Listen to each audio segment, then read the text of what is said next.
Ba la la la ba ba la ba ba ba ba. Do we get it?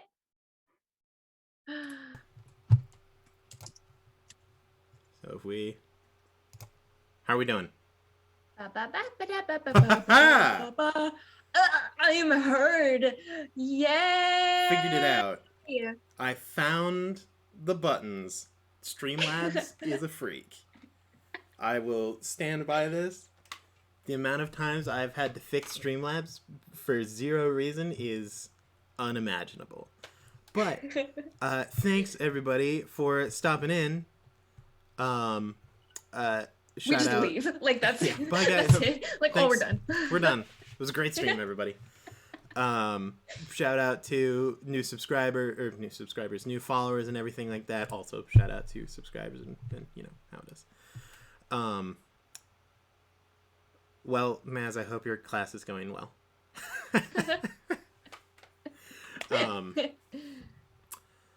I mean, how do you want to start it off? I suppose we should start it off as we always do. Lydia. So. Last episode, Monday night. Yeah. We played the Dungeons and Dragons. We played the Dungeons and Dragons. We played all of them. Multiple dungeons and multiple dragons. And we won. We did win Dungeons and Dragons. That is the case. We did win.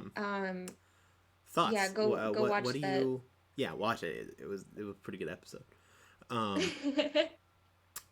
What thoughts on everything that happened? How is Renaya feeling? What's the plan? Do you have any things that this is connecting to the past, the future, the present? Just give me the scoop. This is what I want to know. I loved last episode. We freaking I was so stressed about the boat. Mm-hmm. Getting back to the boat. Thank goodness for the magic boop of Poyo. Otherwise, I genuinely thought like somebody was gonna. All right. Spoiler alert. Havel dies. Dies. We don't know. Havel disappears. Havel got yeeted in one way or another. Havel is yeeted. That is the correct statement. Havel got yeeted in one way or the other. But Ryan wasn't there. I thought one of the players was gonna. I considered was gonna die. I really thought we were gonna last. So, outside of stream, I was talking about my plan, where so according to the rules of Dungeons and Dragons, thank you Xanathar's Guide. We have even upgraded it a little bit, where fall damage. First of all, falling occurs instantly, and second of all, fall damage can go up to 20d6. In Xanathar's, we use d10s. But if you look at the average amount of the damage that you would get with that, it's like 100. I have over 100 health. So technically, I can, on average, not only survive, but remain conscious after falling from max fall damage. So I was just going to do the tungsten rod from space to just slam into this monster's body and deal the same damage to it. It would have been great. Now I probably would have died, but I decided not to do it because everyone seemed very negative about that. So, whoa, bummer. Who knows? It might happen though. It might happen. Anything could happen. But yeah, because DJ was making it sound like it was going to be a TPK, and it could have totally been a TPK if DJ really, really wanted it to be. Yeah. Which is terrifying. And that's what I think that's what is one of my peeves with Renaya is Renaya's health is it's fine now. It's not as bad as it was. Yeah. I rolled max for the last level up, but all the enemies we face are usually really big, powerful monsters. Mm-hmm. And so it's one hit will just knock me out. So it's I can't if I want to get in and really do the damage that I can do, like I'm putting myself at risk of like when my turn's done, that might be it. Yeah. Kind of thing. Whereas if it was like, oh, we were fighting like several like soldiers and they were just like smacking me with a sword or something, like I could last longer and be more effective in that situation. It's one of my peeves, but I also kind of like it because I think it limits me in a way, so I have to be creative. I like doing that. I like having to think really hard about what I'm doing. So this is a problem that I sometimes have with like track, is that track is like too hard to kill. So like I love, like when I play damage dealers, my damage dealers are always like super squishy, because I love that feeling of like having to like maneuver around and be like, at any point in time, I could get randomly murdered. I love that. That can't really happen. In order for Tarak to get randomly murdered, he would need, like at this point in time, he would almost need to be like sneak attacked by like a 15th level assassin rogue, like as a surprise. It's just, I like that kind of makes me sad sometimes, because I'm like, I don't really have to worry.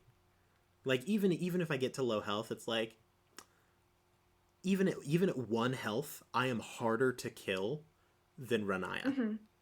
To instant kill, which is because it's like hilarious. Well, and it's like you want the risk, otherwise it's like, what, you're not playing a game, kind of thing. And I like to be in danger. So if you see Tarak putting himself in a lot more dangerous situations, and it totally makes sense. And it totally makes sense for Tarak too, because Tarak's like role in the party is take damage. Take damage. Take damage so the others don't. Yeah. So that's gonna be the play. That's gonna be the plan. So that was as far as like the combat stuff. And then as far as the second half, I know I've talked to you about it, but I want to talk about it again. Drew's acting. Oh my God. What a hero. His acting is like on point lately. He's had so many like really good just like moments in general, but then there's like, I'll go back and I'll watch, because when we're in call, I tend to watch myself, like, and then I'll like when somebody's having a conversation with me, then I kind of go back and forth, but I mainly watch myself. Is that like weird? No, I think that's often the case. Okay, so I'll like watch myself, so then I'll go back and then I'll rewatch conversations, and like I was watching a lot of Cather's, and he just had like these subtle things. He just had these little subtle things he'd do, and I'd be like, oh, okay. What? I have been. How did you achieve that emotion? This is the thing that I'm not good at. Like the like actions and motions outside of conversation. So that's not a thing that I really do a whole lot. I have been blown away between the rows and like the main campaign. Like the actions of the players have been like insane to me. Like the like facial expressions and movement. Like I can't do that. I just don't, like I can talk real good, like, but like my face doesn't show emotion. Like I obviously don't have a whole lot of face. That's so funny, because like show emotion on. Yeah, when we were first starting, like on Instagram, I would take screenshots of everybody's face, and I struggled so much with 100%. You because your face doesn't change. Exactly. So I'd have to like look for the subtlest like, and I'd be like, oh, I got it. And I'd like you mentioned that to me, where you were like, hey, Aaron, I really struggle with your like collage, because it's really hard to find like reaction images of you. So I've been trying like really hard to like emote more. But, like, my face just naturally doesn't emote. Well, and it's, like, the times you emote are when something, like, really ridiculous happens and it's you laughing at it. Or you're doing the ship fingers. Or there was one other. Oh, it's when, or, like, when Renaya would be like, no, I'm okay. And you'd be like, those are the 3 expressions other than neutral Aaron. Yep. That's all there is. Just a second. Just a reminder, because this is being talked about a lot in chat. If you have anything like you want to talk about your character or ask for advice on like DMing or making a monster or making a character or anything like that, our Discord is a great place for that. Yeah. If you post it, I recommend in depending on what it is, either in D&D resources or D&D talk. I love talking about like the logistics of like monsters and character. I probably talk too much about it. So hop in, and I may not get to them right away. But I will get to them. And then I will like talk about it and say like my thoughts and opinions, cuz it's really difficult. First of all, it could be any size and I would be interested in the monster. I love D&D, but like this is like some of my favorite stuff, because making monsters like and trying to figure out how to make them like challenging or interesting is so weird in D&D. And you and Drew, the stuff, your guys' knowledge of the rules and of stats and of things like that is bonkers. And I was laughing so hard yesterday for people in chat. So yesterday was Between the Rows, and we'll have like it's pre-recorded. So then when it's like streaming, it's already pre-recorded. So we hop on a separate Zoom call while the video is playing, and then we have a little watch party with whoever's available. And Drew got on early on, and Drew went off about this monk idea he had that could get to an AC level of like 30 something. And he was so excited about it. I was just going through all the different reasons, like how he did it and things like that. And it's like, that stuff blows my mind. I felt like a proud father. Like, so like this has been my thing. I've been on this grind for years now of just like sometimes an idea will hit you, or you'll see like an ability. Sometimes like they'll release a new subclass or something, and I'll look at it and I'll be just skimming through and I'll go, oh no, that seems like a thing that you shouldn't have put on a class. And then you'll just go, I'll just go on this like ride. And so, oh geez, I'm trying to think. One of my favorite examples is War Wizards, like the War Mage class for Wizard. Oh my goodness, the things that class does. They only have one disappointing ability. You can just do so much. Like, I was having a conversation with, I don't remember who it was, but they were talking about something. They were like, I'm pretty sure I can get to like 27 AC at level 4. And I was like, okay, how would I do that? And then I was like, oh yeah, War Mage. And they were like, well, it's not a War Mage. How would you do it? And I'm like, well, if you use like haste, and I counted off like 12 different things. And then it was like, yeah, and I think that actually totals up to like 28. They were like, that's not how I was going to do it. But yeah, that seems like it works, and I think it's probably more reliable. And it was just off the top of my head. It was super fun. I love, like, that kind of stuff is just awesome to me. Yeah, I still have to like, I have a page in my Renaya notebook of rules I tend to forget because I can't hold that information. So I literally have a page where it's like, now remember, this you can do, let me see if I can remember it. This is the one I always forget. It's, you can do a cantrip action and then a bonus action spell, but you can't do like, it's doing like 2 spells kind of thing. The like bonus action cantrip. Yeah. That one, so, I always forget. And so the thing is with that, I rule differently than a lot of DMs when it comes to that rule, especially. Yeah, that's right.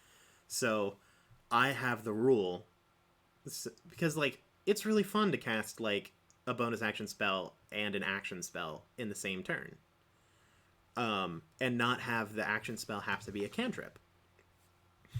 Like that's fun, but I also understand why that isn't normally the case that you can do that, because it can get kind of gross where you're like, Right. Yes, I'm going to cast this 6th level spell and a bonus action 5th level spell. Like, so I have a number cap where the 2 spells can total up to level 6. So like you can cast a 1st level spell and a 5th level spell, but if you cast a 6th level spell, you cannot cast another one as a bonus action or an action or whatever. Because I tend to find that once you get to 6th level, that's when things kind of start to get like real bonkers. But like for the most part, if you cast like a 5th level spell, casting a bonus action healing word isn't going to change a whole lot in the grand scheme of things. Right. Yeah, the problem is when you get to like, yes, I'm going to cast an 8th level fireball as my action, and a 6th level, like, I don't know, something murder death, and then you're like, oh. Also, cool little rule thing, when it comes to casting spells, the rule says you cannot cast an action and a bonus action spell that are both leveled spells. But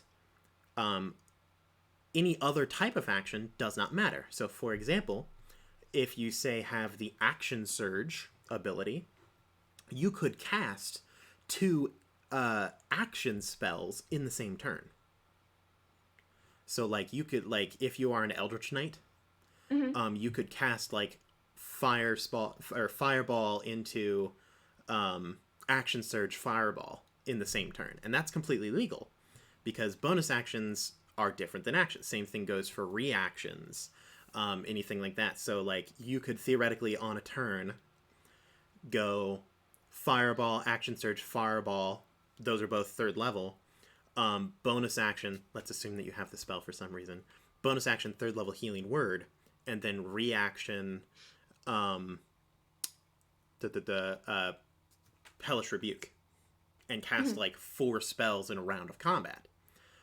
That is totally allowed in my rule set. Like, normally it would have to be a little bit different for Raw, where it's like, obviously the bonus action Healing Word couldn't be the case, but you could cast bonus action Magic Stone to, like, enchant some stones and stuff.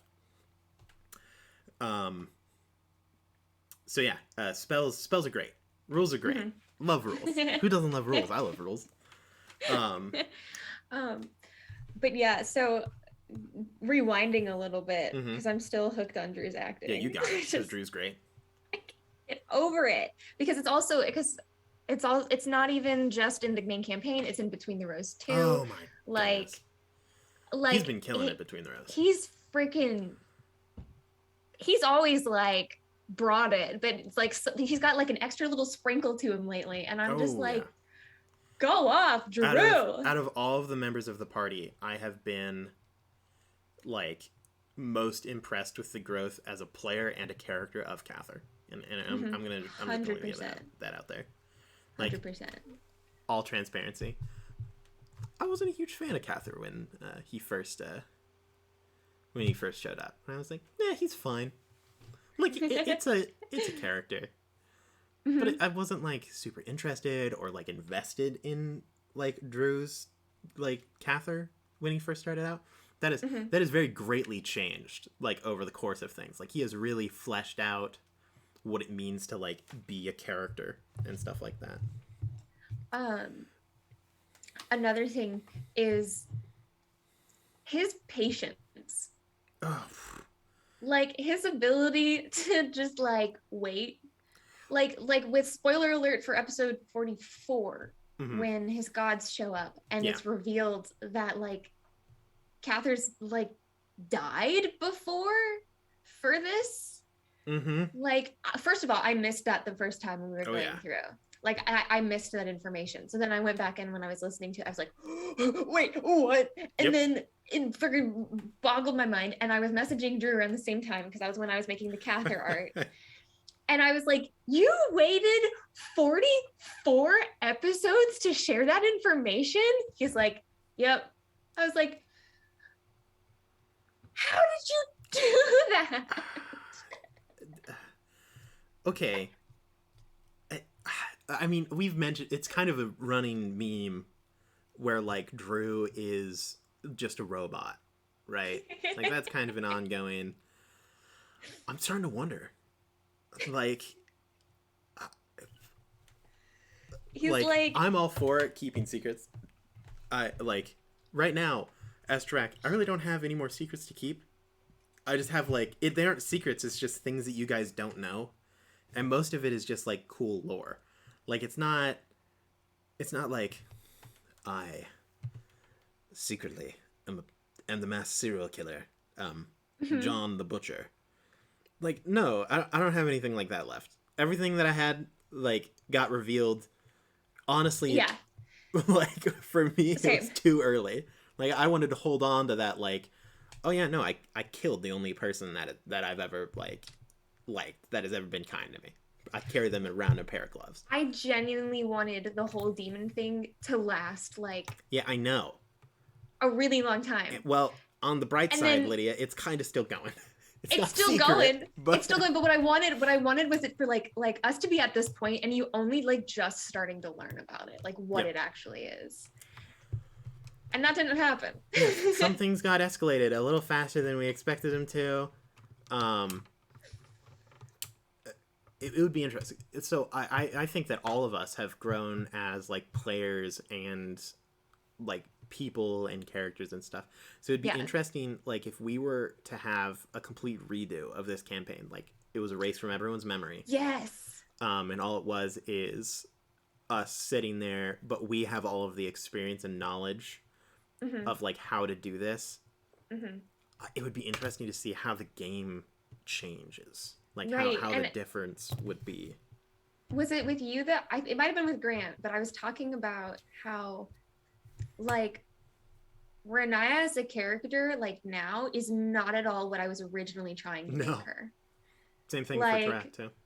She was supposed to be very, like, calm and, like, wise and quiet and things like that. And I really tried pushing for that, and then I just couldn't keep up with it. Especially with, like, the stuff happening in the game. So I was like, she's gonna be cute, gullible, sad. Like, there we go. That works. So Track, this has been one of the things that I don't know if I've been, like, most disappointed, but, like, some part of me is kind of sad. I wish that there was more fear, like, around Track. Because Track is, like... Track is, like, a scary... Like, Track is scary. Right. Like, Track is not... Like, even just off of base appearance, Track is not safe looking. And, like, then you add on the fact that even... Like, if he was just a human that was, like, scarred up... Like, it's like, okay. But he's not. He's an orc. And orcs are, like, terrible, murderous, horrible... death creatures. That is one thing that I've been kind of, like, waiting for, is, like, for people to have a reaction to Track in places. Yeah, and it's like, I walk into a town, like, and I always put my hood up, but it really wouldn't matter. Like, there's never been any...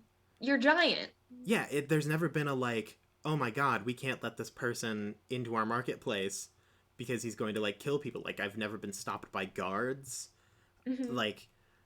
It's kind of a bummer because I really wanted to be the, like, really, really gentle character that gets terribly misconstrued. Like, that is kind of what Track is. And in some ways, he still does that. Yeah, I think so.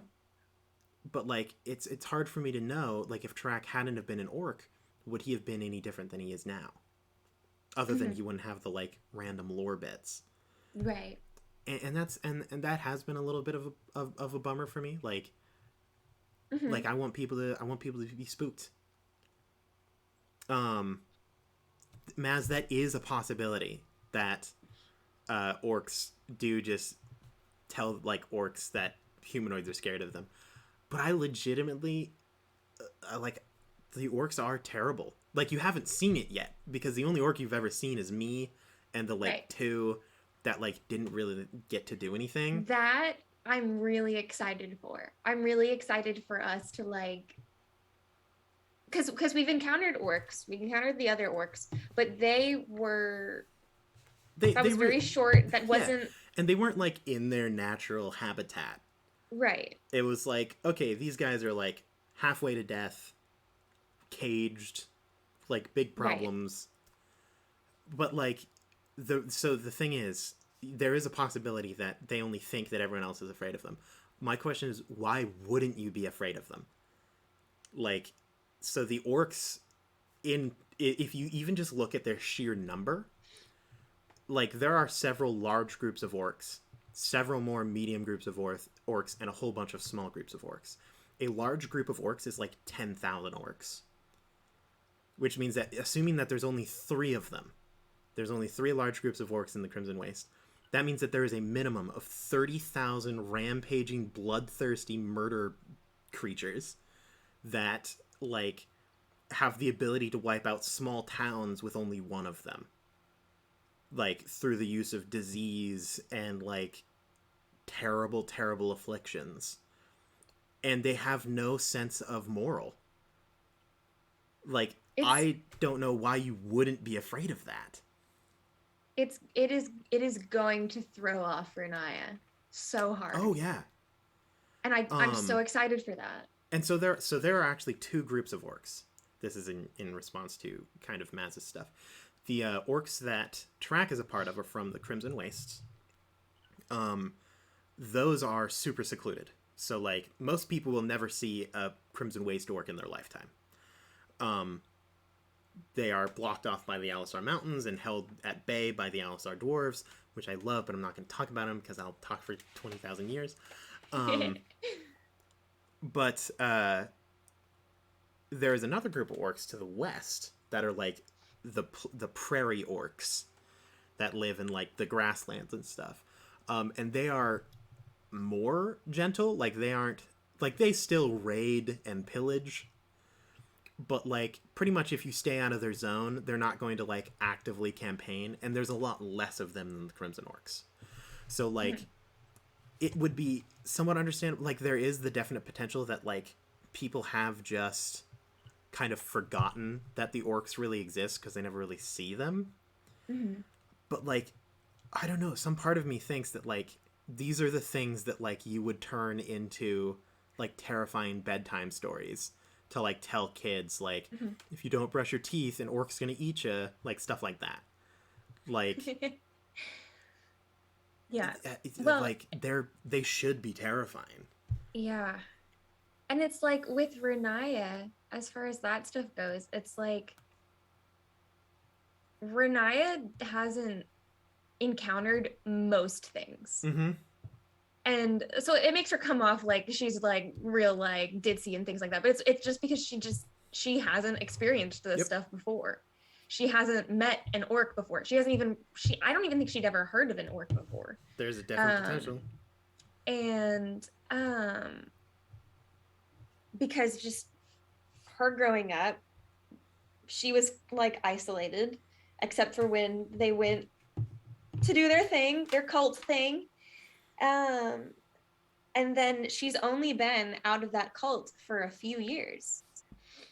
Yep. So, and that leads me on to a different thing. It would crack me up all the time because I would throw off Ryan a lot with Renaya as far as, like, romantic relationships and things like that.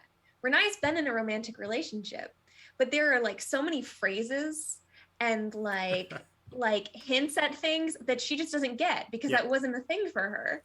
And so he's like, oh, Renaya, have you never been with anyone? It's like, no, I have. We've talked about it before. She's like, but anyway, what does this mean? I don't understand. What's going on here? Yeah, it's a real journey. But yeah. Now Maz also had the question, what is the wackiest, craziest, most insane thing that has ever happened in any campaign that you've been in? Now this could carry a lot of, there's a lot of differing definition in the question here. So it's like, are you talking about like the most like epically insane, where it's like this is the coolest thing that has ever happened, or is it like the weirdest like, thing? How did we do that kind where of it's thing? like I don't even know what that was. And so I'm just gonna let you take your own opinion. I don't know, because I've only really, like, Paper Dungeon has been the longest campaign I've been in. Like, I've been in others, but they never like finished or like developed to the point Paper Dungeon has developed. Common theme. And then the second longest campaign I've been in, I DM'd. Yeah. So I'm trying to think of like something that happened when I DM'd, but it was so I will long allow ago. that because most of my stories are also from when I DM, because the things that I find the coolest are the things that I have in that I have had happen in the games that I DM'd. Those are some of my favorite things. I think I it wasn't the craziest, but it's the first thing that's coming to mind that I had a lot of fun with when I was DMing my campaign. One of the characters got kidnapped by a giant like dryad. Like, it was this big tree lady, like, and I spoke in Sylvan. Like, I not Google translated, but I like used a translator and like came up with a bunch of phrases for this dryad to have on hand, and then would talk to them in Sylvan, and they'd have no idea. And I forgot about this part. So I wrote out these common phrases, and I typed them out what they were in like common English. And because there was one character who spoke Sylvan. And so I'd say something in Sylvan and then just hand them a piece of paper, and it was their translation of what she said. And so then he'd have to translate everything for me. That's cool. But she took a liking to one of these characters. And in order for them to get by, they needed to give her a gift. And she was like, oh, I'll just like keep you as a gift, and scoops up one of the characters and starts walking off with her. And they're like, they don't want to hurt her because like she's friendly. She's not like hostile or trying to hurt them or anything. But they had to like navigate getting their friend back from this like giant dryad.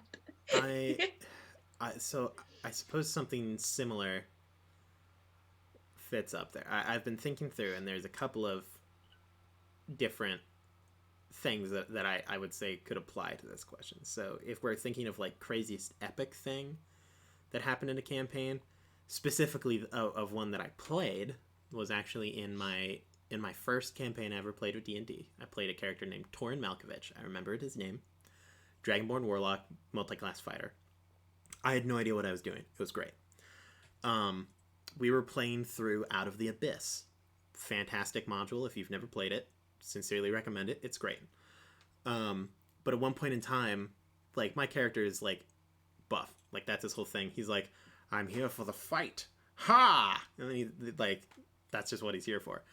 And so he had like climbed this cliff to like drop a rope down to help the other like little weaklings up. And then he like drops the rope. He turns around, and like everyone else was like, Aaron, you really probably shouldn't go up there. I'm like, nah, it's fine. I'll just climb up there, drop a rope down. You guys can come up there. Like, we don't know if we want to go up there. I'm like, it'll be fine. So I go up there. I like drop the rope down. I turn around, and there's this huge like grave worm that is like up there. And I'm just like, everyone else is like, oh crap. Oh, Torin's so dead. And now a logical move would have been to like go back down. But I was like, Torin is like down to fight whatever is here. Like, if he could have been a barbarian, he would have been. And so I'm like, he just pulls out his sword and gets ready. So it's like this great scene where like everyone at the bottom has they're like, why did we let this happen? And then up at the top, you just have like Torin Malkovich pointing at this like massive purple grave worm and being like, fight me, fiend! Where he's like level 3. He's gonna get body. And it was absolutely great.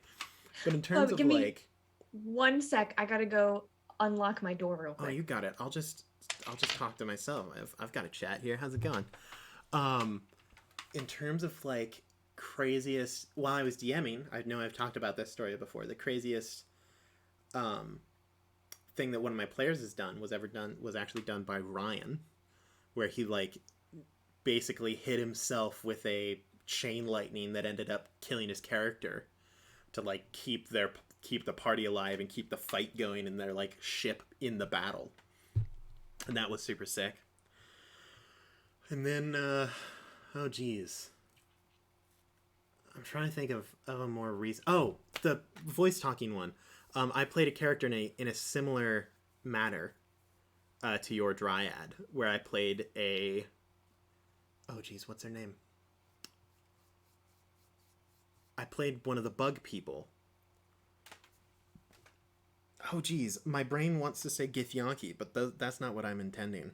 They're from Athos, Dark Sun, but they're bug people, so they don't have vocal cords, so they just like hiss. A Thrycreen, got it. It's the Thrycreen. I was playing a homebrewed Thrycreen race. I love Thrycreen. I'm so sad that Thrycreen aren't a current like D&D included race in Dungeons and Dragons. Like, WotC, get on it. I want to play a bug person. But they don't have vocal cords. So he just like hissed and clicked. That was his entire communication value. So he would like try to like pantomime like what he's trying to say. And in that party, Ryan was once again playing in that, and he was playing like he had a real thick like Bayou accent. Like you couldn't. He was like, and you're gonna run down. Yeah, been get rolled by a zombie croc, and like you had no idea what he was talking about. But for some reason, Ryan and I were the only one who understood the other person's character. So like I would like mime a thing, and Ryan, everyone would be like, "What?" And then Ryan would respond, and I could tell that he was saying like, "There's a potential that there's like someone who can mimic appearances." So we should have a mark on ourselves that no one else knows about to identify us. But no one could understand what he was saying either. And so, like, we're just having these conversations. We're like, oh, what should we do? And like, my Thrycreen would, like, mimic something. And then everyone would be like, all right, you're going to need to do better than that. And Ryan would be like, oh, you don't understand what's going on here? And you just turn around and then his out and then, man, butter him up. And you're like, that didn't help. But he was absolutely correct. Like, he totally got. And that was, that was another campaign that didn't end. And, like, we just stopped playing it. I don't remember who DM'd it. And it was absolutely great. I was basically a bug blender. I was like a ranger. And I just had 4 knives. And I would just, like, rip through people. I was also a cannibal because I'm a bug. So like every time like we would finish and I was just like, I just eat the bodies. Like you would just like start eating people. Like everyone is like, okay, it's really good that this bug is on our side because he is like an absolute monster. Like this is not okay. Yeah, that was probably one of the wackiest characters I've played. And that was a really good time. As far as wacky characters, I think the wackiest one I had was a woman. I think she was a dwarfen woman named Dorothy Grimble. Was the sweet little grandmother dwarf who was a barbarian, and she was part of Neighborhood Watch, and that was where her skills went to use. I love like old ladies that are just absolute murderers. Filled with rage, yes. That's like, it's one of my favorite like stereotypes where it's like, oh, the sweet little lady. And then she just like pulls out like 2 brass knuckles, just starts going to town, like just like not even like dexterity, like monk punches, but just like full brute force, just like cracking skulls. I'm super in. Now another question was asked, I believe by Maz earlier on, and this is we're going to start the conversation of Between the Rows. Yes. Now, this past Wednesday, so yesterday, we streamed episode 2. All right, I'm gonna have to put on a filter because we've recorded more than what we've released. Right now we are going to be recording the finale this coming week. So we know more than the rest of you. I know even more than everyone else. But I hope only so. to some, only a little bit.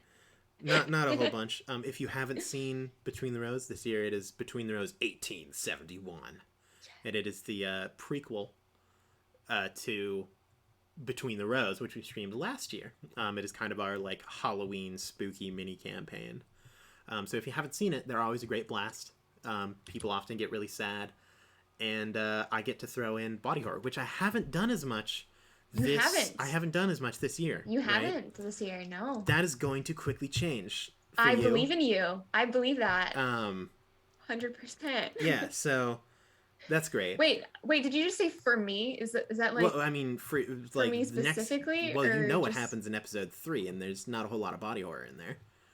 And so clearly, the only person at this exact moment that would be experiencing body horror soon would be you. I would say everyone else if they were here, but no one else joined us today. So, since you are going to be playing in the finale, you will experience body horror sooner than the rest of the people in the chat. Okay, I thought you were talking about like me specifically as a player, and I'm like, I mean, you know, like just me.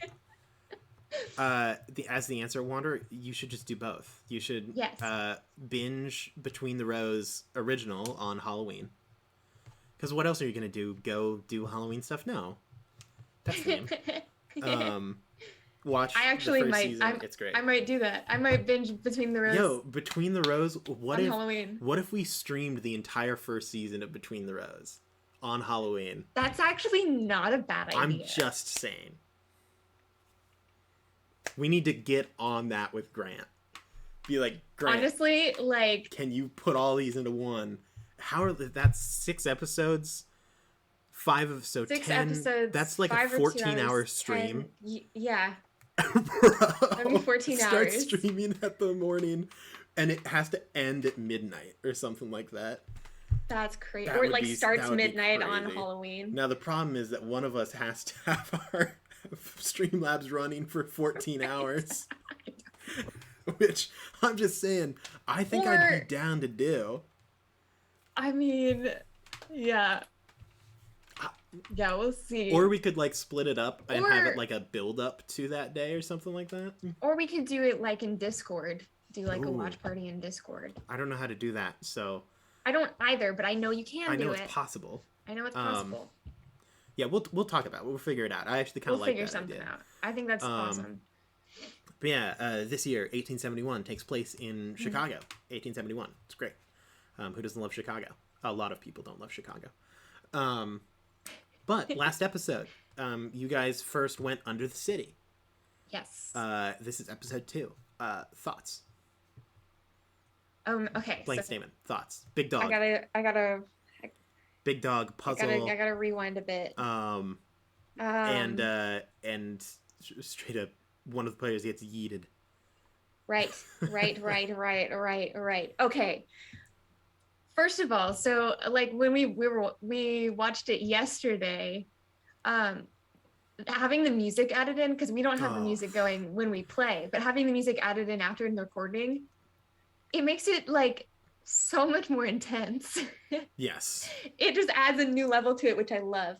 But I think you've talked about it a little bit before, but with Vicen, it's very like time based. And literally still when we were watching it yesterday and you just start doing the countdown on your fingers, my heart like dropped again. I was like, yeah, it's like 5 seconds away. And then everyone was like, they just started a conversation. And I was like, well, I said it was 5 seconds away. So, I'm upset Aubrey had to leave her books behind too, Wander. Oh, we all are. And you'll never get those back. I know. Though they're gone forever. They're gone. And I grabbed my really good ones too. Yeah, they were good. They were quality. I thought they'd be probably one of a kinds, honestly. Mint condition. Probably. But she has her journal, and that's got the important stuff. So, but yeah, let's see what else.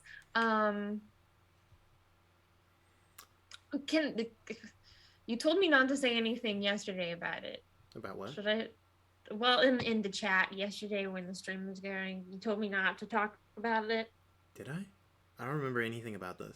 I asked if I should or shouldn't put this in chat, and you were like, nah, leave it. And I was like, oh, okay, but I want to talk about it. I mean, this is Table Scraps. You can talk about whatever you want. Unless if I freak out, then you probably don't. But I was really happy that I got in my Doulahan reference. Oh yes, this. Yeah, 100%. So for those of you who haven't seen the original Between the Rows, that probably didn't make a whole lot of sense. No, not at all. But the Doulahan is something that is definitely encountered in Between the Rows original. Mm-hmm. And then and Lydia was just like, I remember you talking to me about it. You were like, Aaron, I really want to like throw in a reference to the Doulahan in like this season. And I was like, you can do whatever you want. That's totally a thing. Like you can just go wild. Cut to Lydia. Also, can I just say, like, I've done some research for this game.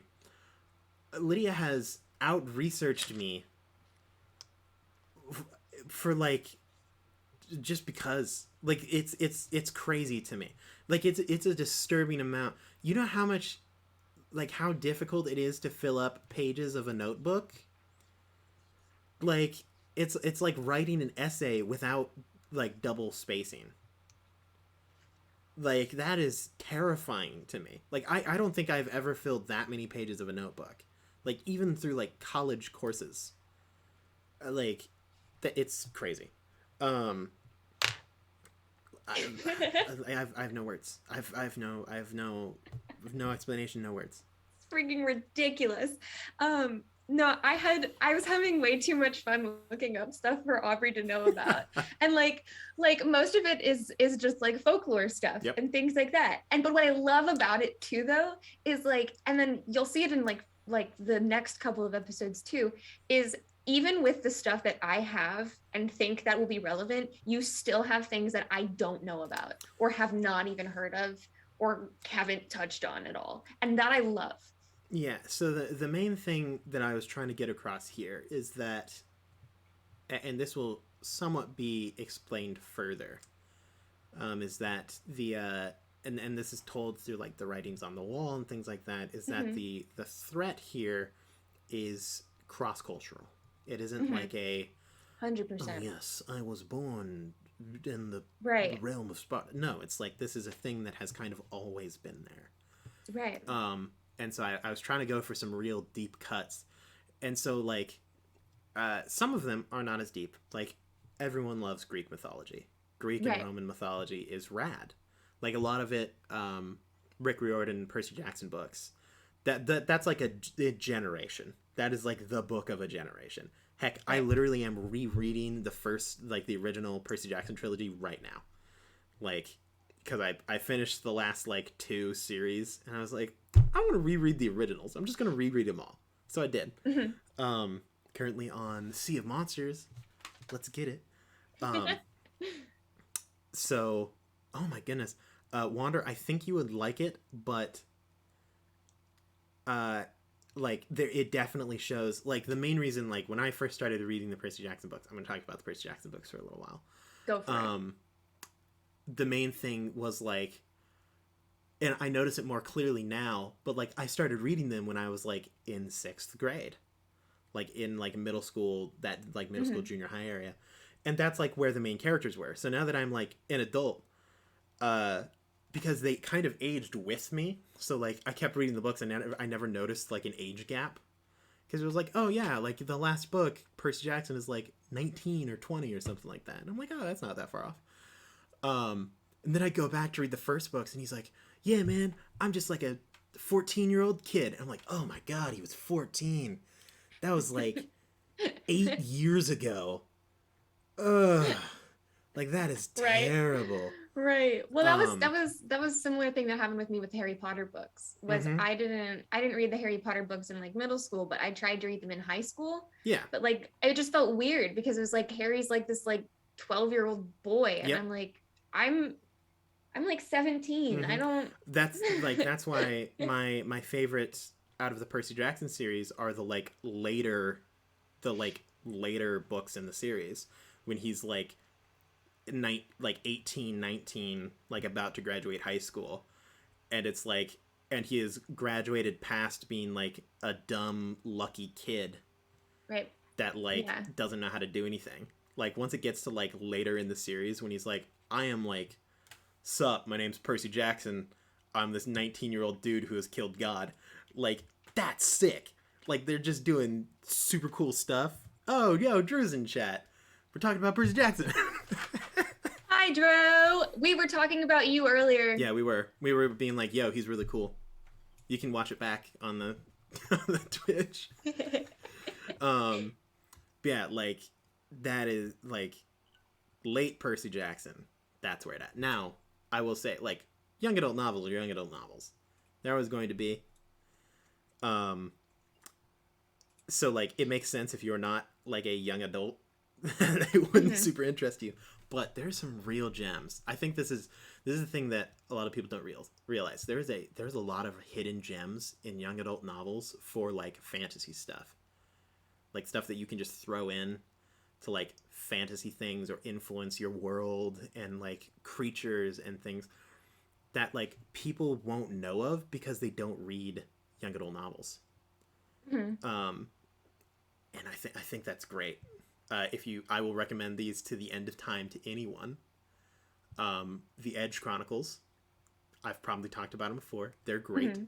They're awesome, and I don't even know how they ended up in young adult because they're like full novels. The Thousand Cupboard series. 100% get on that nonsense. Like, the books are sick. Like, it's some of the best, like, reinvention of fantasy I've seen in a long time. And there's probably a third one. I might have... if you haven't read the Kingkiller Chronicles by Patrick Rothfuss. Absolutely. The third book. Still waiting on it. Love you, Pat. Love you, but still waiting on it. I recommend him even more once he comes out with the third book. But yeah, absolutely check them out. The Edge Chronicles have been maybe one of the most influential book series in my entire life. Like, that it has guided my I remember you showing me like all the art for that. The art is crazy. I'm a sucker for sick art. It's the thing that like tipped me off to Vyson. So like I'll use the Undead book. The like art for the like people who made John Egerton's. I don't know if that is the illustrator, but that's the author. But he's like Swedish. And the art that they have for like these monsters and stuff is like so like it's gorgeous. And it's so like gritty. I'm a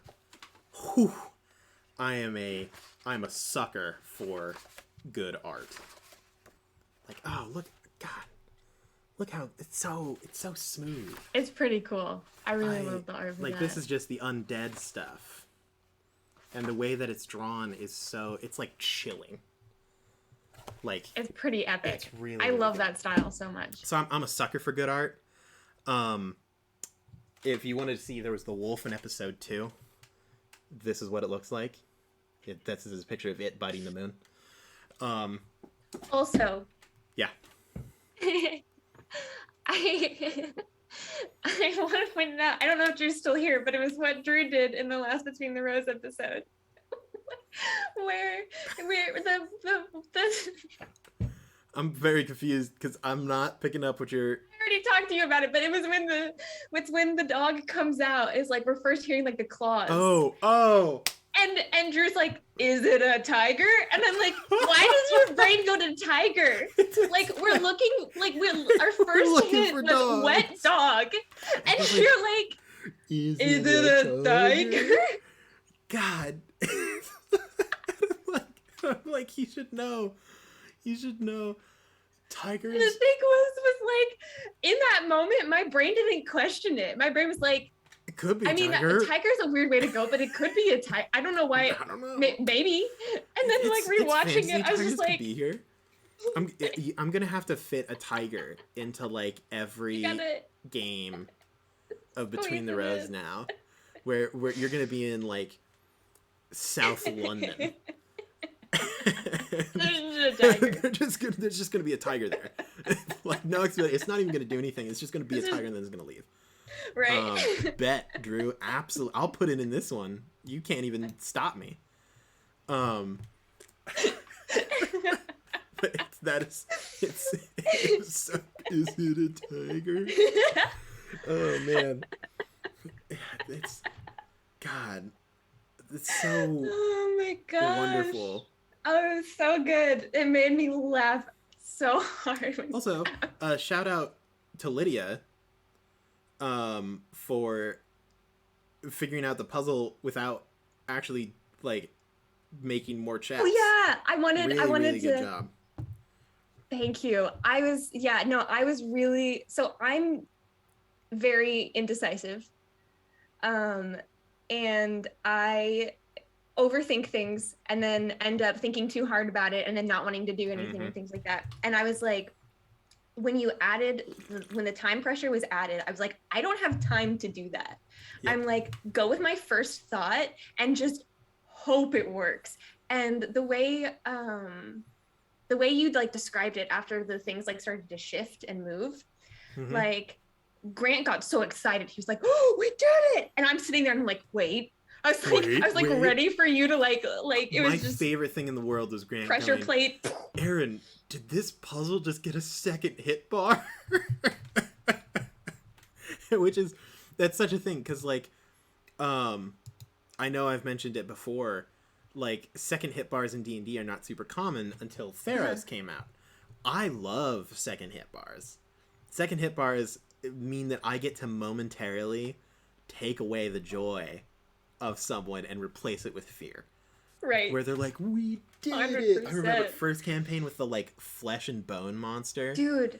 Where it was like the tongues. Yeah, and Drew like had this sick like divine, no, it was Grant and DJ had this like divine smite. It like exploded.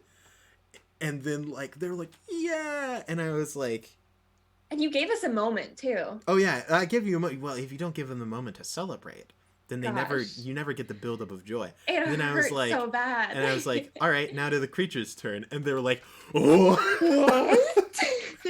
And then it was just like this like bone, like flesh monster that was like crawling around, carving people up. And what I also really loved about that puzzle in last episode was afterwards you telling me it was like how it was similar to you got the right answer but with the wrong equation. Like, I loved that. It was hilarious. Oh yeah, because like especially with the spinning wheel, I think the spinning wheel was the thing where it was like, yes, this is Greek mythology. It must be the fates and stuff. And it's like, that is a completely logical next step. Because you chose to do your like intelligence check regarding the like spindle instead of the name Varkalak. Yeah. You gained information about the spindle, not about the creature. If you would have intelligence checked the creature, you would have learned that they are like spun from spinning wheels. Like, that's where they gain their power from. So it's like, of course, fate. You cut the thread, and then the like person dies. So clearly it must die. Where it's like, okay, so the correct answer was yes, you should cut the thread. Yeah. Is that the reason why? No, but you got there, so it worked out. And I loved that. But that's one of the things I was like saying earlier with, it's like, even with the information I have, I still don't know everything. But it's like, but with the stuff I have, it's still helpful. Oh yeah, 100%. Like, that was so cool. That was such a cool puzzle. I was so happy with it. Yeah, that's one of the puzzles that I've been like most proud of in my time. I'm not normally very good at puzzles.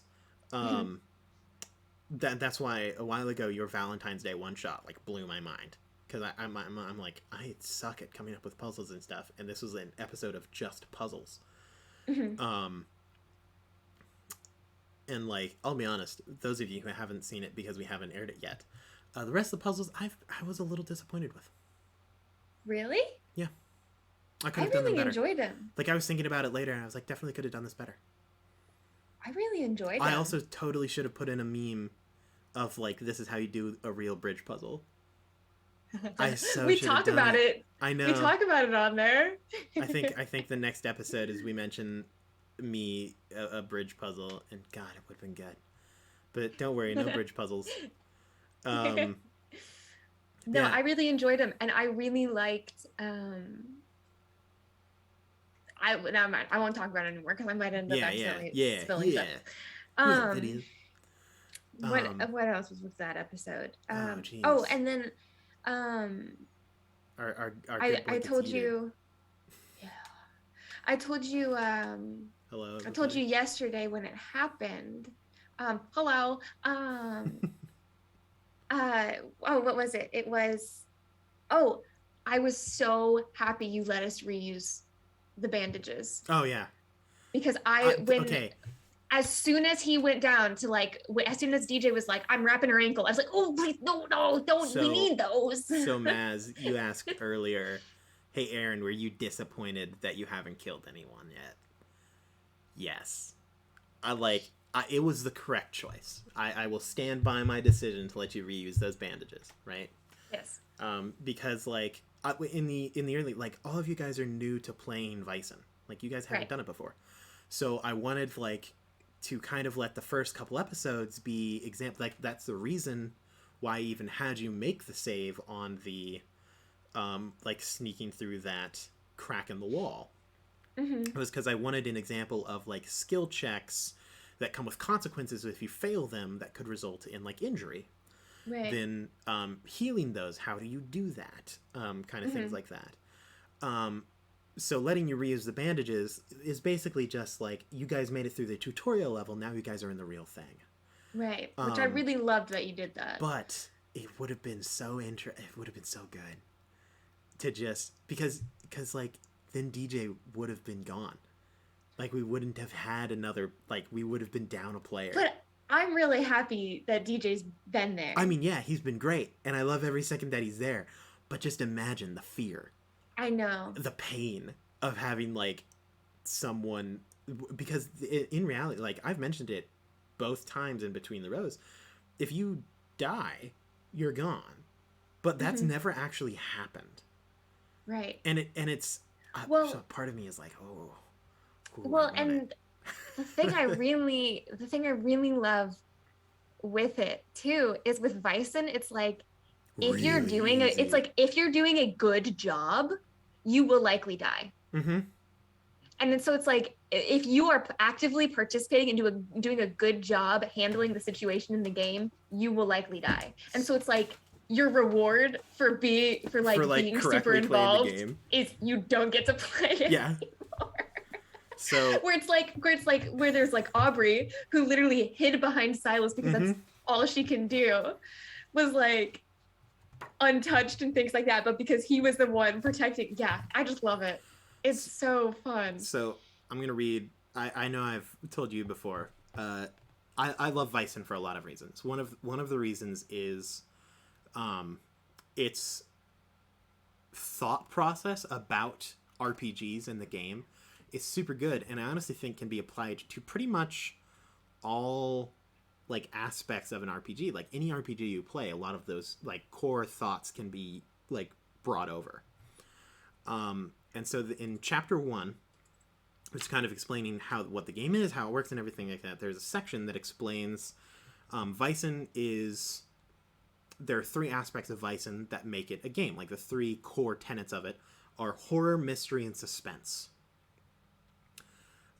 Later in that section, there's this paragraph that I'm going to read.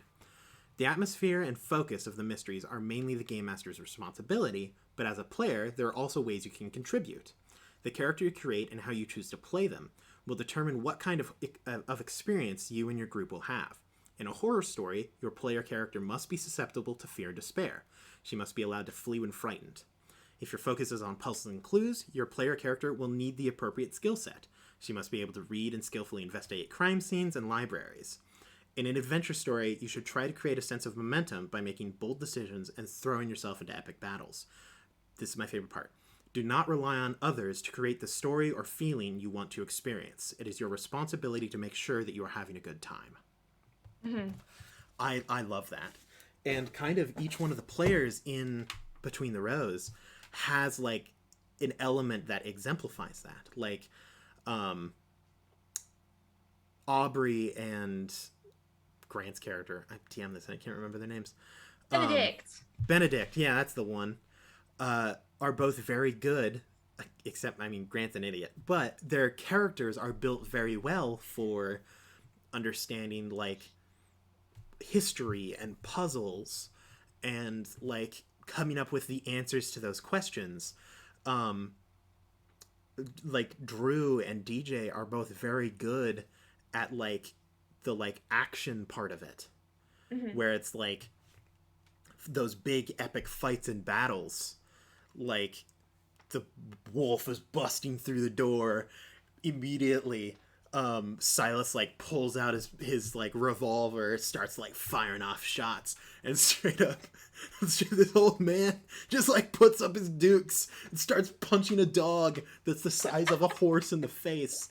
Like, any logical person, like, if this was real life, if a horse-sized dog that hungers for the blood of the innocent busts through a door, most people are just going to collapse in fear and die. Like, I don't care who you are, that's on average going to be the case. But because this is an RPG, and you're supposed to do those things that don't make sense, you're supposed to throw yourself into that epic combat. DJ did that perfectly.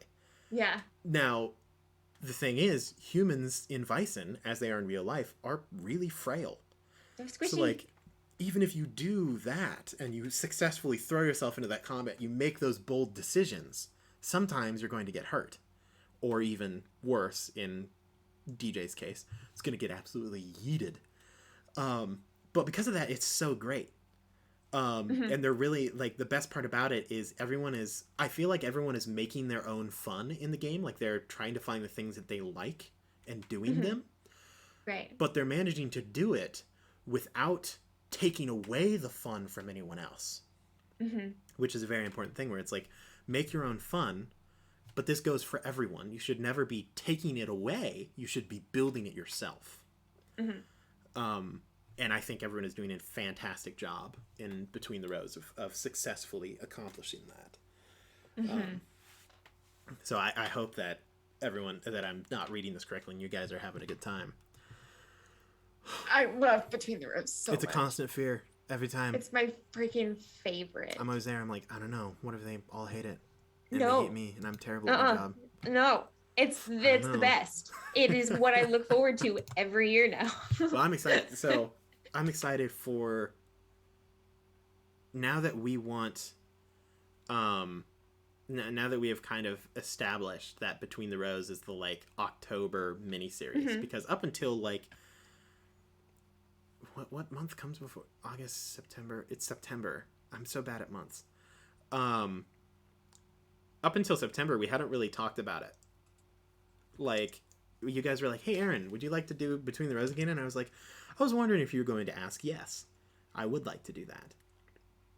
But now that it's kind of established that this is going to be a thing, I'm super pumped. Like, I'm excited for every single year. And because I get to write, like, an ongoing saga of, like, in a world that crosses through different time periods and locations. Good. It's so good. Okay, I really, really, really want to talk about this. Yeah. I mean, I won't stop you. We've got a minimum of 45 minutes left. What are the possibilities for next year for Between the Rows? So, I've been thinking about this.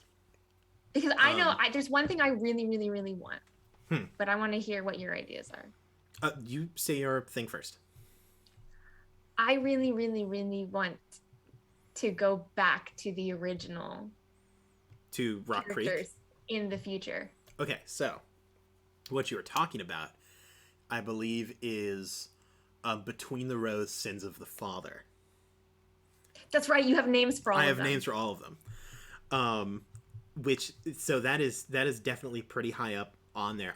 Honestly, that might be exactly the one. So there's, in the finale, there's going to be a thing that will occur that I think will probably heavily influence the probability that will be the next thing that we play. Oh, I'm so excited. I'm so excited. Which will be back to Dungeons and Dragons.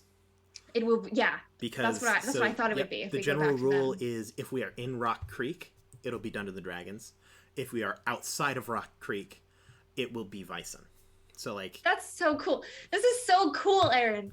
But yeah, because I have like multiple ideas for what I want to do for as far as character wise, because where you want to talk Sawyer, about it? Yeah. I know. Because I haven't heard any of this. Well, and I don't know how much I want to say because anyway, I'll just go for it. I believe in you. So, where Sawyer was last left, Sawyer left. Like Sawyer just. Yeah, we have no idea what happened to Sawyer. Like literally, she's just gone with the she's wind. just gone. She disappeared, and her mom's like, "Mom, she's off."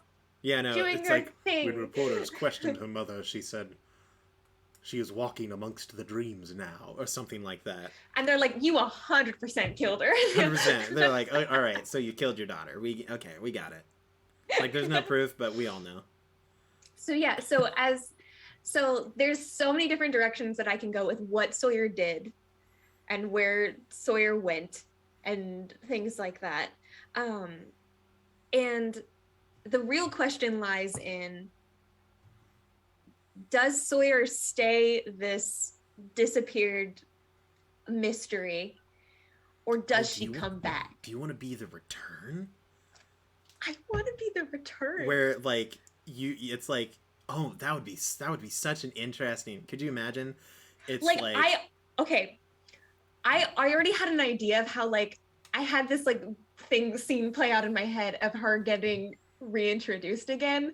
I drew it because I was like, this is epic. I'm not gonna say it on here, but I'm gonna tell you about it later. Well, I'm just in my mind's eye, I'm imagining it's like the transfer student situation. I would kind of want this to happen like in the school year, like, and because mind you, the sins of the father takes place like in present day. So like it could either be, if we want to do like another like senior year of high school, or we could also do like early college, or mid college. I don't even know.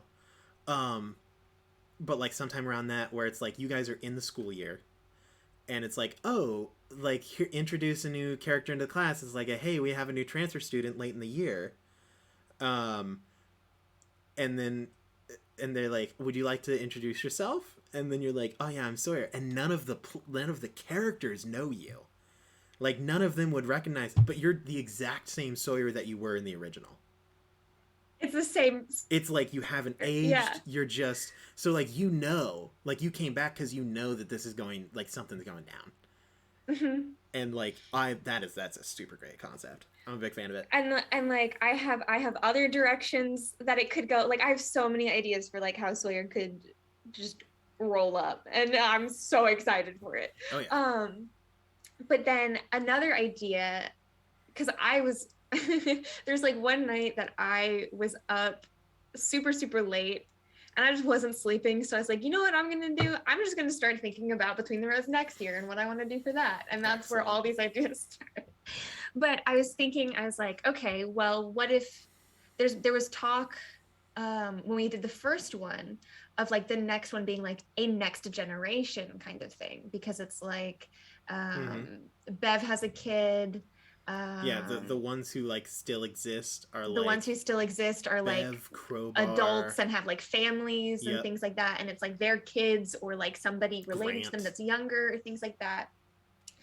And one idea I had, because I was like, again, Sawyer left. Sawyer's not, and Sawyer is not where she's left, like, yeah, I'm gonna go settle and have a family. Like, no, that wasn't something that was on the table for her.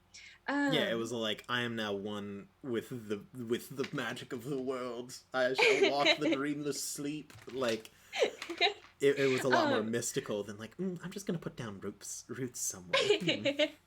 No, you like turned And into a butterfly and yeah. disappeared. But the idea I had was we met Sawyer's little brother very Oh briefly. yeah, he's an absolute Um, punk.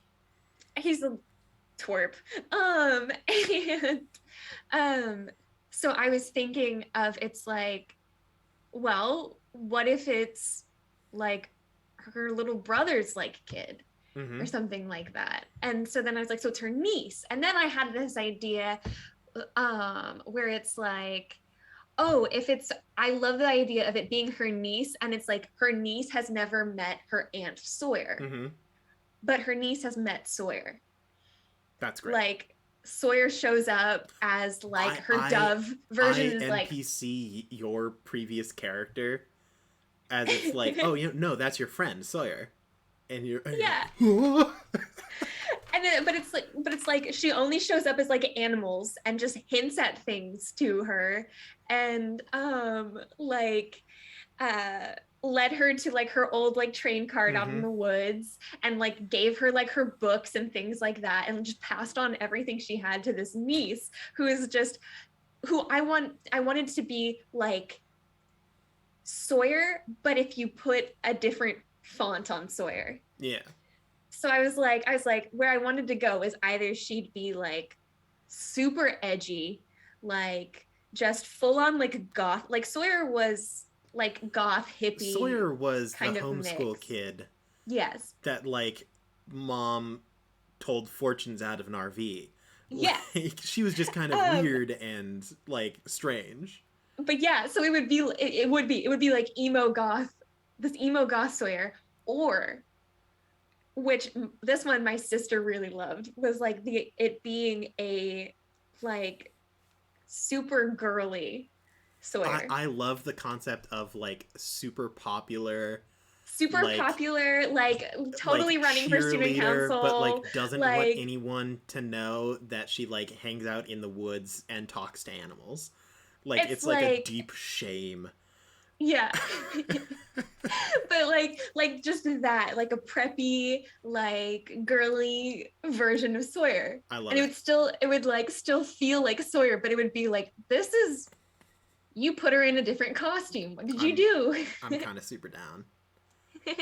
I mean, I will be down for whatever you choose. I'm honestly, I'm very interested to see all of the characters for Sins of the Father. Mm-hmm. Like, I want to know, like, Crowbar, like, what happened, like, what Drew's concept is of, like, what Crowbar's family looks like. Because, like, Crowbar's story didn't end good. No. Like, it had a, like, it was like, you are plagued with nightmares and fear every night for the rest of time. Like, it's brutal. And then, and, like, Beth, like, her story was very, I mean, everyone ended very bittersweet. Mm-hmm. But same thing with Grant. Like, Grant was, like, pretty successful. Mm-hmm. So, like, I want to know, like, what did he end up doing? Like, his character was very much a, like, the golden child. Or he was, like, forced to be the golden child. Yeah. So, like, does his, like, child also end up with that, like, pressure? Mm-hmm. Or do they, like, completely reject that? Or, like what, like, I don't know what he does. And that's super interesting to me. I'm really interested to see what you guys do next year for characters as well. Well, which do you like more? Do you like the idea of it being like a next generation, or it being the same original characters that are still like alive and so they will all still be alive. Mm-hmm. Like if the previous one took place in like 2007 when Mm-hmm. you guys were like 19 or 20, I think the youngest was like, I think Sawyer might have been 18. Yeah, Sawyer. Was Sawyer the youngest? I don't know. I know that someone was the youngest. One person in the group was like younger than the rest of them. I don't know, but I don't remember. Like, if 2007, this would take place in 2022, almost 2023, something like that. Like, if the Sins of the Father take place, which would be what, like some 13, 15 years? meaning that they would be like 32 or something, 33. So they're still alive. Yeah. Like, they're fine. But like, it would be next generations, but your previous characters would still be there. If you wanted them to be. Like, if Sawyer didn't want to return, like, if you're like, no, I think Sawyer is still, like, doing her stuff. But it was also said, like, in her after story, like, Sawyer still visits her friends. Like, when they have nightmares, they are greeted with, like, the sound of, like, a dove and the smell of mint. And stuff like that. Yeah. So, like, she's still present.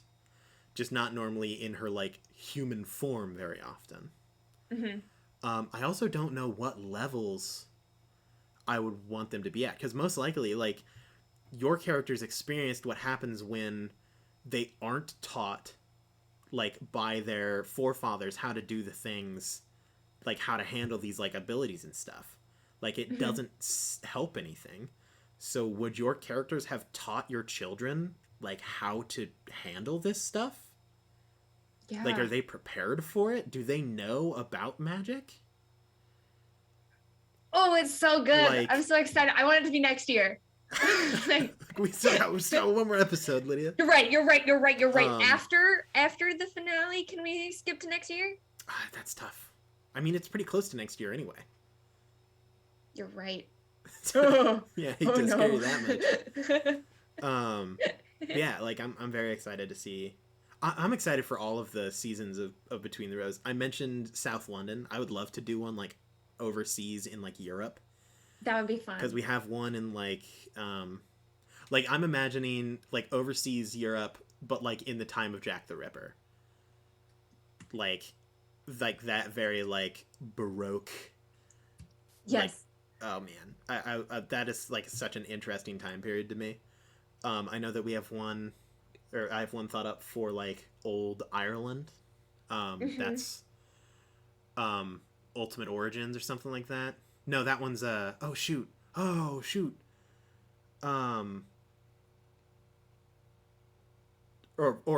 original. It's a is it original? Oh, we came up for it. It's like, we have it saved somewhere. I have it written down. Yeah, like, that one, super interesting. Like, seeing the original, like, that would follow the Patterson family back, like, to their origins. There's also, like, Between the Rose Origins, which is located in Rock Creek, but, like, at its founding. Oh, man, so neat. There's just so many directions to go. And the best part is I'm going to try to put lead-ins to the next season in every single season. That's so good. And what I also really like, and I hope we continue on with it, it'll be a little different with, like, next year's if we go with, like, the next generation kind of thing. But what I really like about it is it's like, you don't need to watch the first Between the Roses to understand 1871. Like, if you do, you'll get a few little references and things and see, like, ties and stuff, which is really cool. But ultimately, like, you don't need to they're super good see standalone. Everything. Yeah. Which I really, really love about that. I think that's a very big benefit to it as well. Yeah. Because, like, there are some things where, like, if you haven't seen the first bit, you're like, well, I might as well just not even watch the later bits because I'm not going to understand anything that's happening. But they're so, like, individually secluded that they stand very alone. Now, this is an important question from Maz. Would you ever do a superhero campaign? This is off topic, not Between the Roses. Superhero campaign. Thoughts? Original thoughts? I'm in. I don't know how we do it, but that's really interesting. Yeah, I don't know how we do it, but that sounds real interesting. Because superhero is such a... I know that there are systems for it. I know that there are... Off the top of my head, I can't come up with the names, but some very quick research, I could easily figure out what it is. I know that there's a system for it. Dungeons & Dragons is hard to do a superhero campaign in. Yes. Or at least 5th edition is. I think that you could probably do, like, earlier editions fit the superhero campaign maybe a bit better, like they can translate a bit better. 5th edition might be a bit difficult. But yeah, I'm in. Yeah, that sounds really cool. I've mentioned before, I want to, like, one of the main things I want Table Scraps to do is I want to, like, play other RPGs on it. Yeah. Like, no, and I really want to. Yellow I want Sign. to play more. I want to play more, 100%. I got one. No, that's not it. One thing, I don't know where my train of thought got to this point, but one thing I'm really excited for is us to go get back to Table Scraps campaign. Mm-hmm. Yes. Because I know we have like one more. I think, like you said, the next episode is going to be still in the Undergrove. Mm-hmm. And then I believe after that, Sylvie's going to be going on a bit of a break. And different characters, yeah. And I'm gonna what I'm wanting to test run is these. I'm trying to find it, what it's called specifically. But what I got these. It's an Adventurer's Tarot deck. It's that box right there. Oh, and yeah. It's like tarot cards that are designed for D&D, and it comes with like a custom class that you can play with the cards and things like that. And so I really want to do that and run that because I'm so excited for that. So a while ago, I kickstarted a campaign. It was like super cheap. I was like, I mean, sure, it's like $3. I'm in.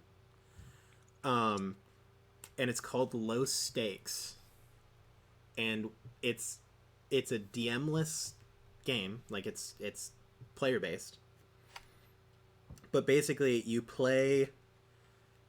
You portray a gothic horror monster like a vampire, werewolf, a ghost, or one of their human friends that like are just roommates with other monsters in modern day.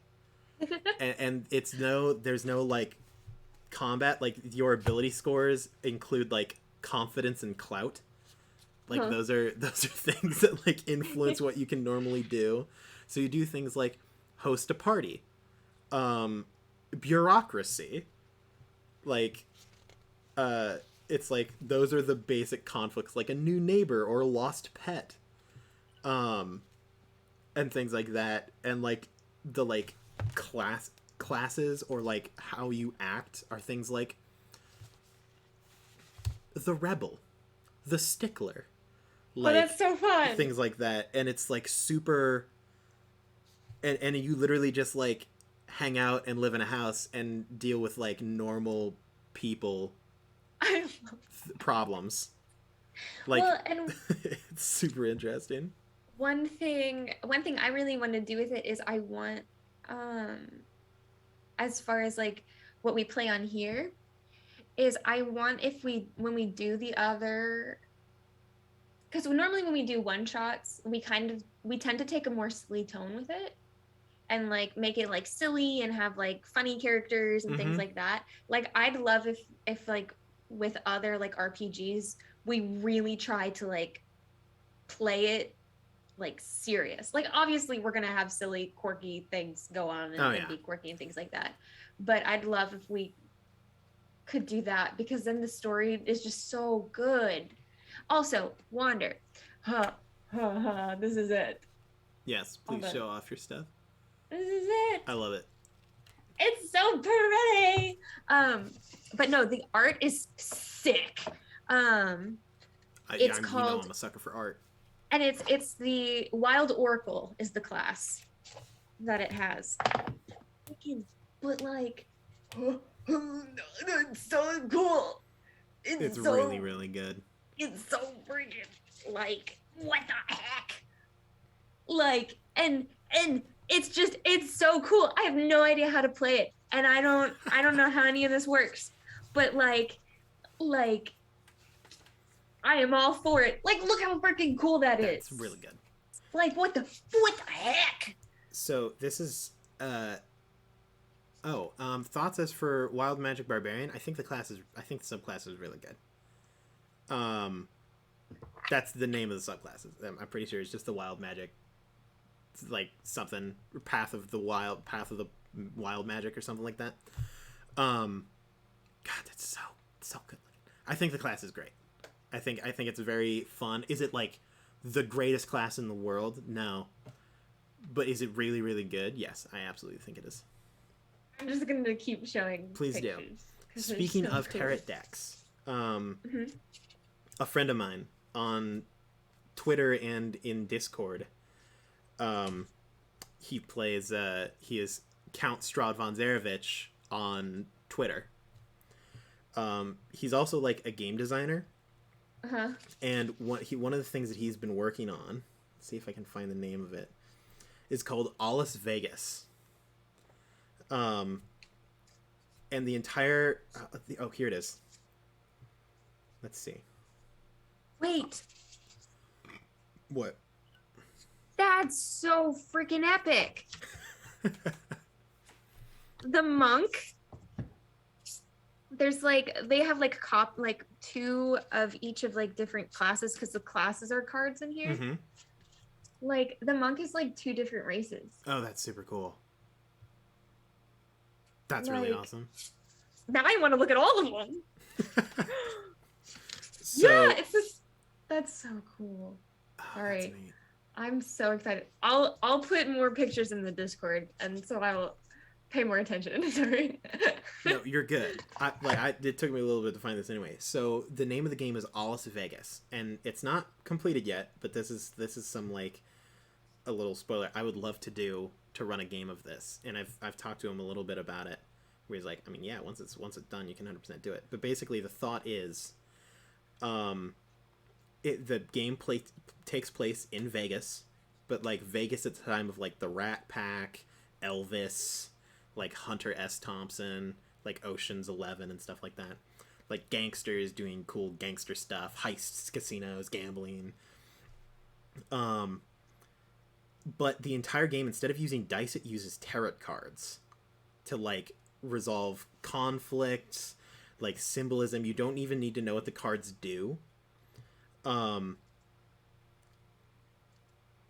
it's a super interesting concept. Like, you basically wake up in an empty grave outside of Vegas. Mm-hmm. You have no idea like who you are. You have like a general like physical description. You just name what your physical description is. But you get assigned a card from the like major arcana, and it like influences who your character is and stuff like that. And then like as it proceeds, people get like poker chips that can like they can turn in chips to narrate a flashback, giving them something that they like have an ability for. So like they cash in a black chip and have a flashback about picking a lock, so now they know how to pick locks. Mm-hmm. So they like remember their previous circumstances and gain abilities from that. But they also determine like why were they picking a lock? Were they a lock pick, like a locksmith, or were they like a burglar and stuff like that? And then other people can cash in chips to like give other people flashbacks. So like you can be like, oh no, you remember how to do this, and this is why.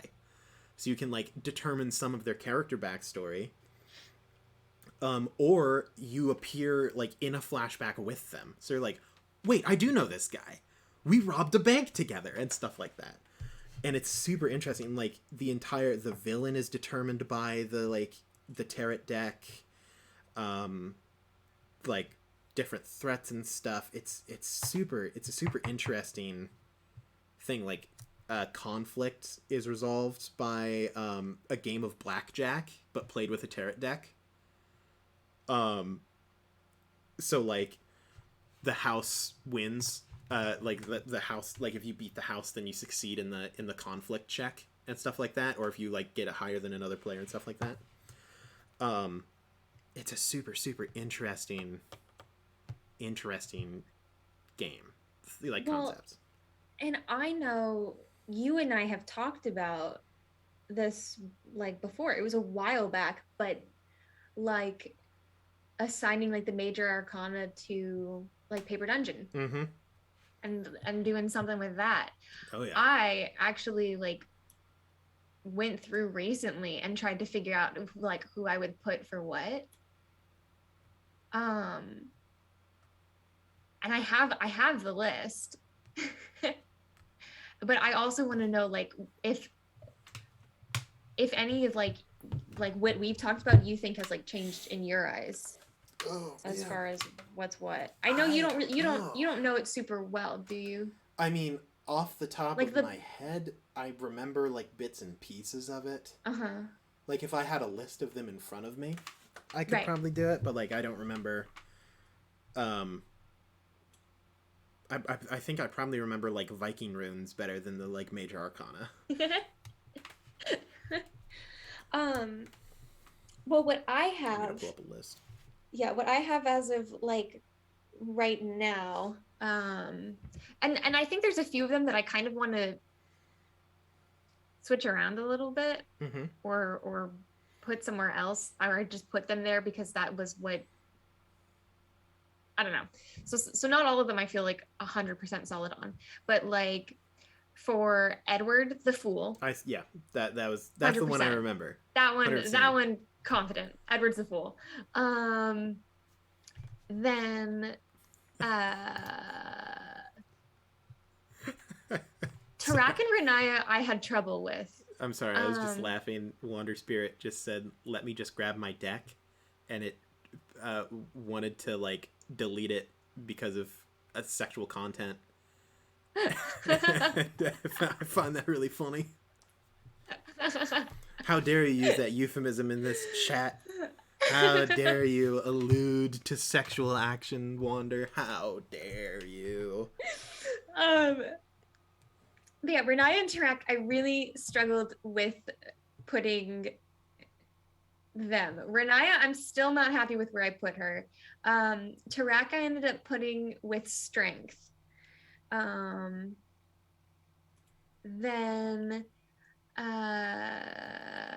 Havel, I put the Hanged Man. I would agree. And then Cather, what? Go ahead. I would like to present a possibility.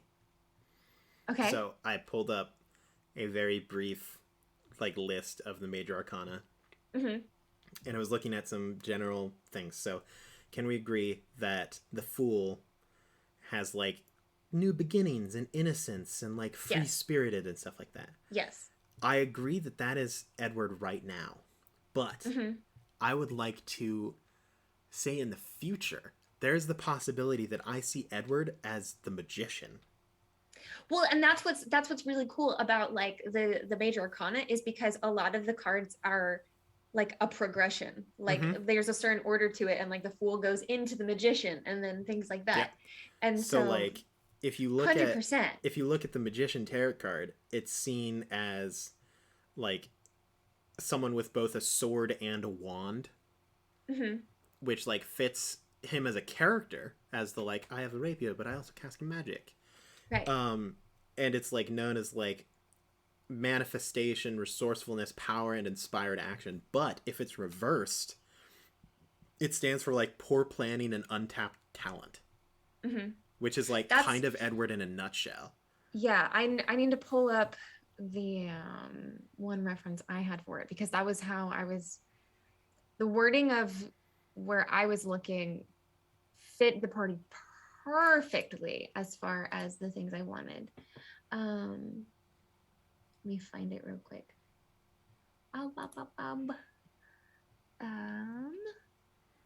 We're just talking about tarot cards. If anyone's wondering and missed that. I'm looking at you in the lift. It's way back. Hold on. There it is. I found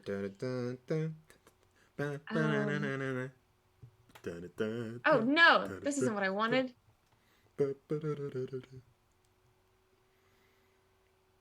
Let's see.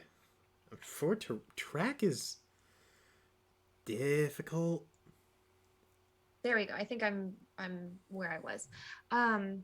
Yeah, no, Tarak and Renaya, I had a lot of trouble placing. My computer's gonna take off for a sec, so if you hear that, I apologize. That happens.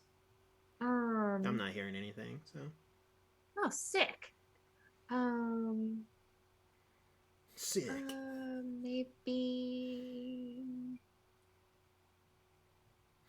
I mean, I feel like Oh, where did it go?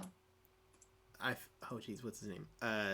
Cather I put for fits. death. I put him for justice. I mean, I don't know if I've Really? gotten to death yet.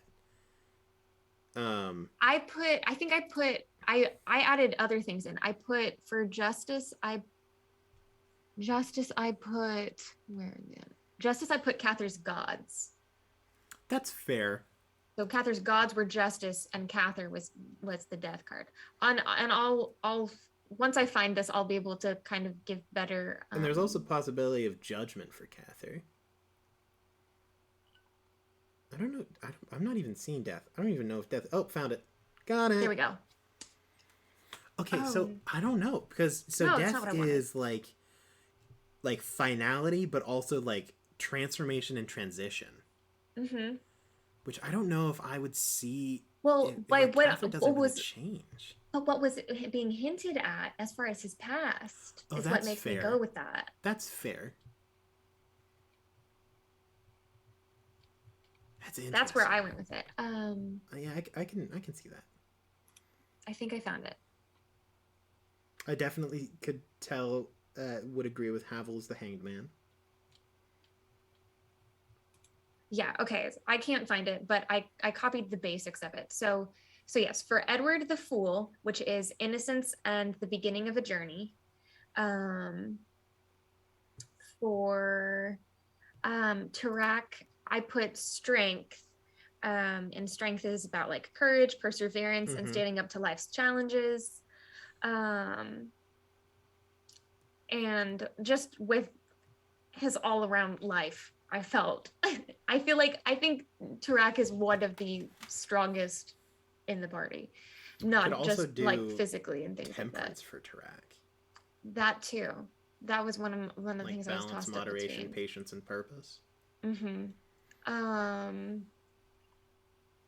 Then yes, the Hanged Man was Havel, but it was more Hanged Man reversed is why I picked, which is Hanged Man's a lot about perspective, and like what your perspective on life is, and you need to change your perspective on things. And so kind of his whole thing with the syndicate and all that jazz. Also, Maz, I get the reference because I'm a big Binding of Isaac guy. Temperance is great. Temperance is a great card. But yes, then Cather was death, which is with his change, new beginnings, and endings. And I put him there specifically because of the last tidbit we got about Cather. And then Melora was hard too. I ended up putting Melora. I put Melora with judgment. The Hierophant. Sorry.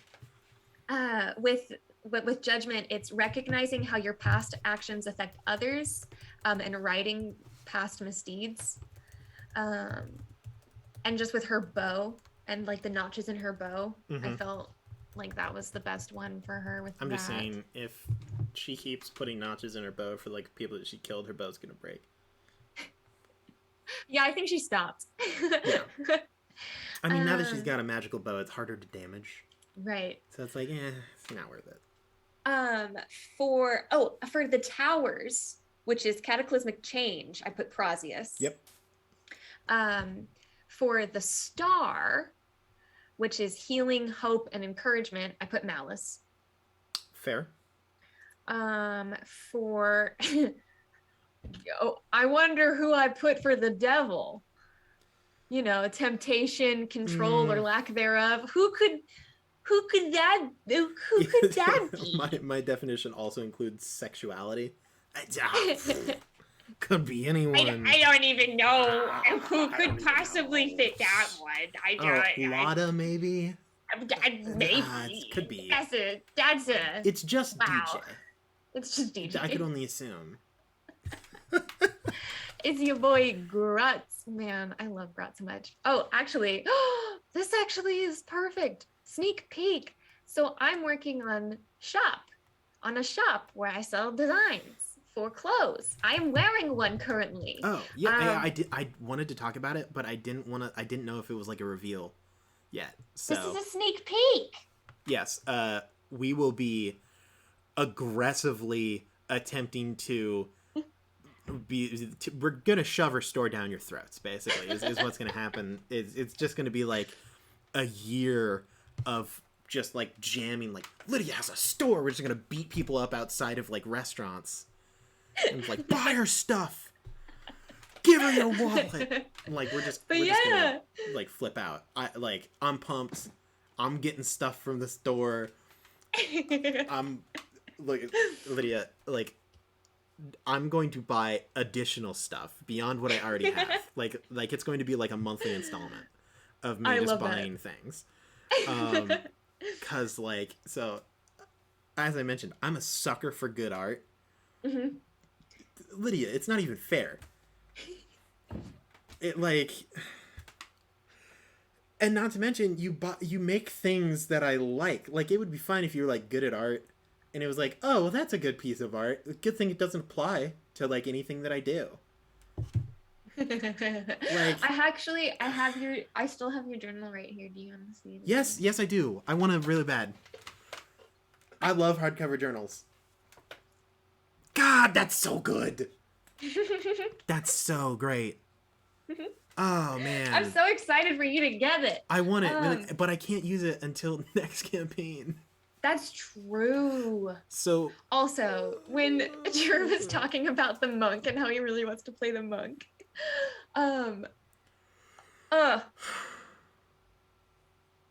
good times. Yes. Then let me see, do I have any else? Yeah, Justice, which was fairness and balance for Cather's gods. And then I wanted to throw Kiyomura in. Kiyomura is with, I put for the chariot, which is goals, ambitions, and motivation. Yeah, but then Renaya, where I ended up putting her, because the thing was, it's like, what do you want to focus on with Renaya?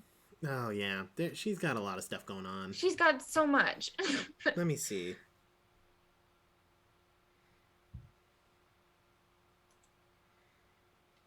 Where I see her getting placed is,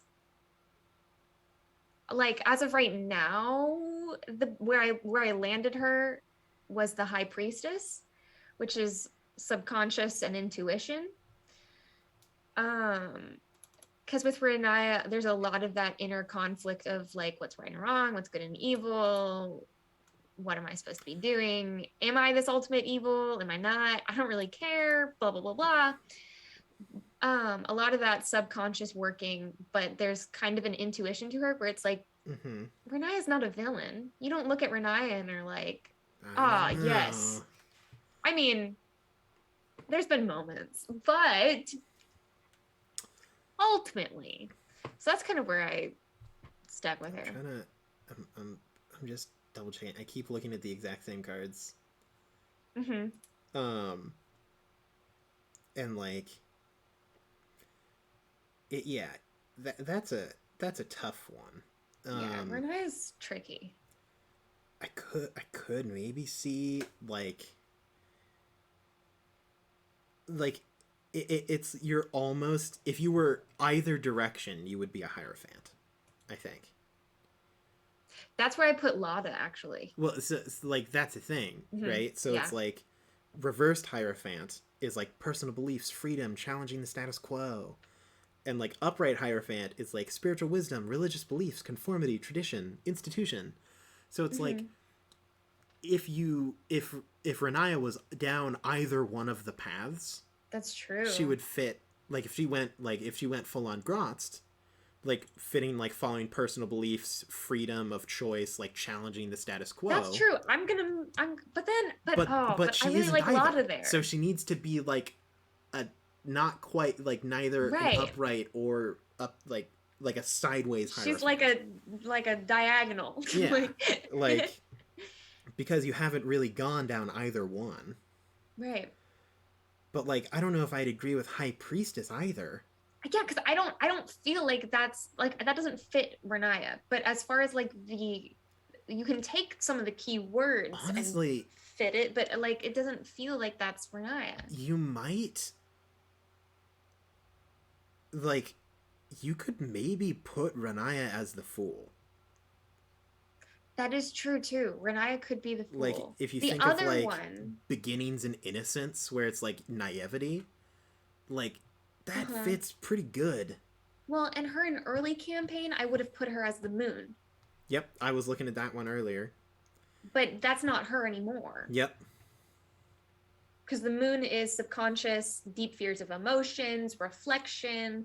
The whole thing is like in moonlight, things look very different, and like, and it's darker and you can't see as well with it, but it puts things in a different light, and it's mysterious and stuff like that. And like, so that fit for her in the very beginning. In all honesty, you could also be like, I would honestly think that Renaya might fit Death better than Cather. That's true too. Like change and transition and transformation. Like in a constant state of it. Renaya can just have her own deck. Yeah, Renaya's just like most cards. Well, I mean, that's kind of the glory of the tarot deck, right? It's the same thing as like... Yeah. And if any of you are like super hardcore like astrology people, you do you, boo. I don't put a whole lot of stock in it. Like astrology and tarot, you can kind of make them fit any circumstance. So like getting like, it's kind of like saying, yes, I foresee a large event in your future, a turning point, a change of some kind. And it's like, okay, that's literally going to be, that could fit anything. That could be anyone. It's like, no matter what you say, someone's going to go, oh my God, I have a wedding coming up or something like that. And that's why I love tarot so much, and I actually use tarot, is because it helps you. It pokes at your subconscious and is like, hey, think about this, and you're like, I never thought about this before. Like, I think, and that's what I love. That's what I love about it. And so it's like it's really good because it can be applied to anything. And so the main thing is just like deciding what it applies to. Yeah. So I really enjoy tarot. I use tarot. Oh, I think it's rad. I love tarot. Like, I want to use it more in like games and stuff just because it's so interesting to me. Well, I use it in real life. Like, yeah, I don't. I'm lame. Like, and it specifically helps me because I have trouble really thinking in depth about a lot of things. And so it kind of like gives me a prompt. Yeah. That's the way I put it. And so that's why I really enjoy it. I love it so much. Well, I mean, it works very well as a brain starter in some ways. The reason that I don't is because my I am constantly thinking about everything all the time. I don't need a prompt, because if I have a prompt, it's probably more problematic for me. So like, my brain is in constant overdrive thinking about my life and everything around it. So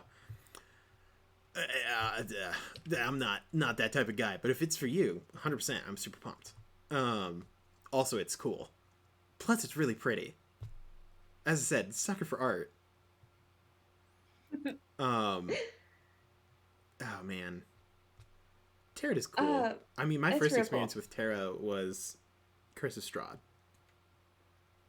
I still have never played Curse of Strahd. I've never even seen Curse of Strahd be played because I didn't want to watch it because I wanted to play it, and then I'd never been able to play it. My dad literally has, you know, that big coffin? I have it. It's right next to me. My dad has that, and I've never gotten to do it. Goo.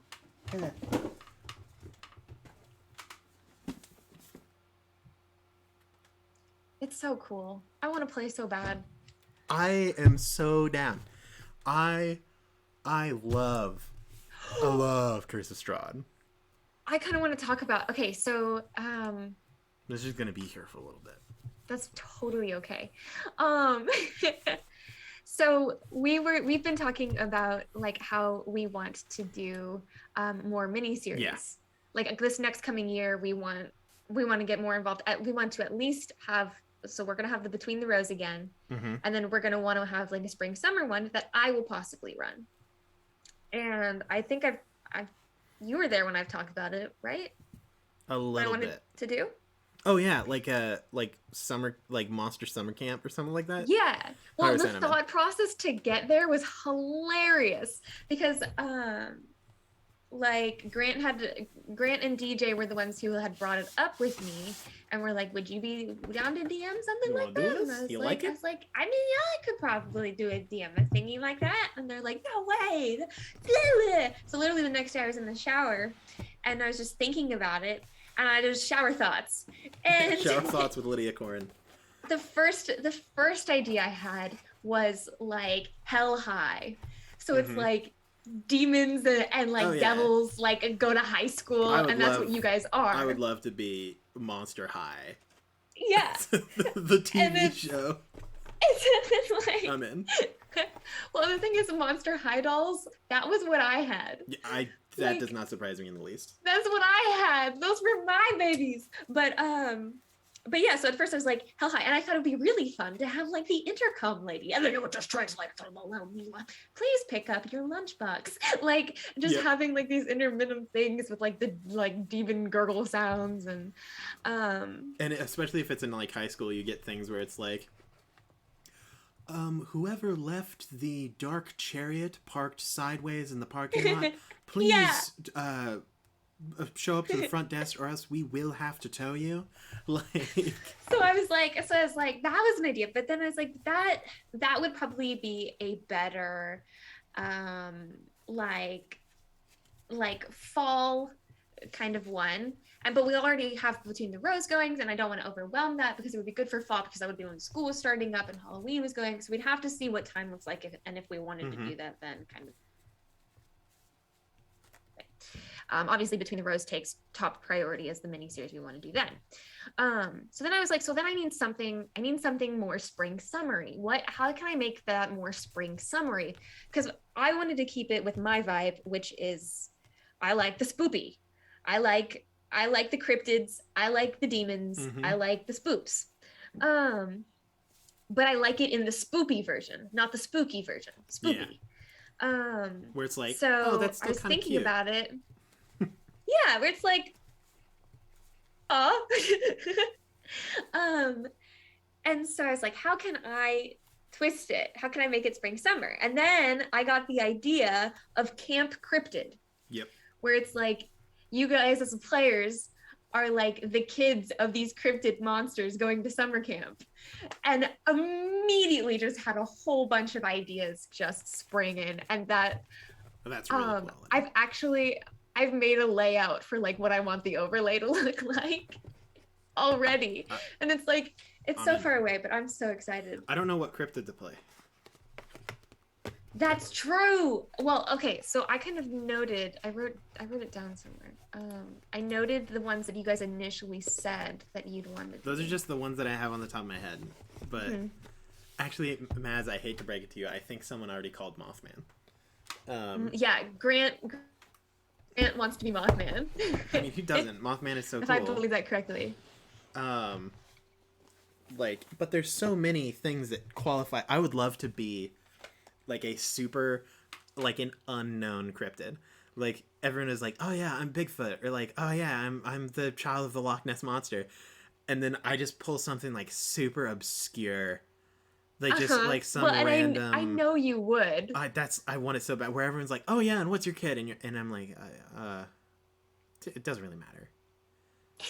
And they're like, no, like hit us up, and it's some random like. I'll pull it. Let's just pull something out of here. But like have it be something like super like end times. Like, oh, I'm a child of Lindworm. And they're like, what? What? And it's nothing. But like at one point in time, this is the best. So Lindworm, this little image of the like thing that moves around in the circle, biting its own tail. That's a lindworm. It has multiple different names, but a lindworm, how it gets around, it can move really fast because it bites its tail and then rolls like a wheel. And so like, everyone's like, we'll never make it back to camp to warn them in time. And I'm like, I can make it back. And they're like, what do you mean you can make it back? And I'm like, I can make it back.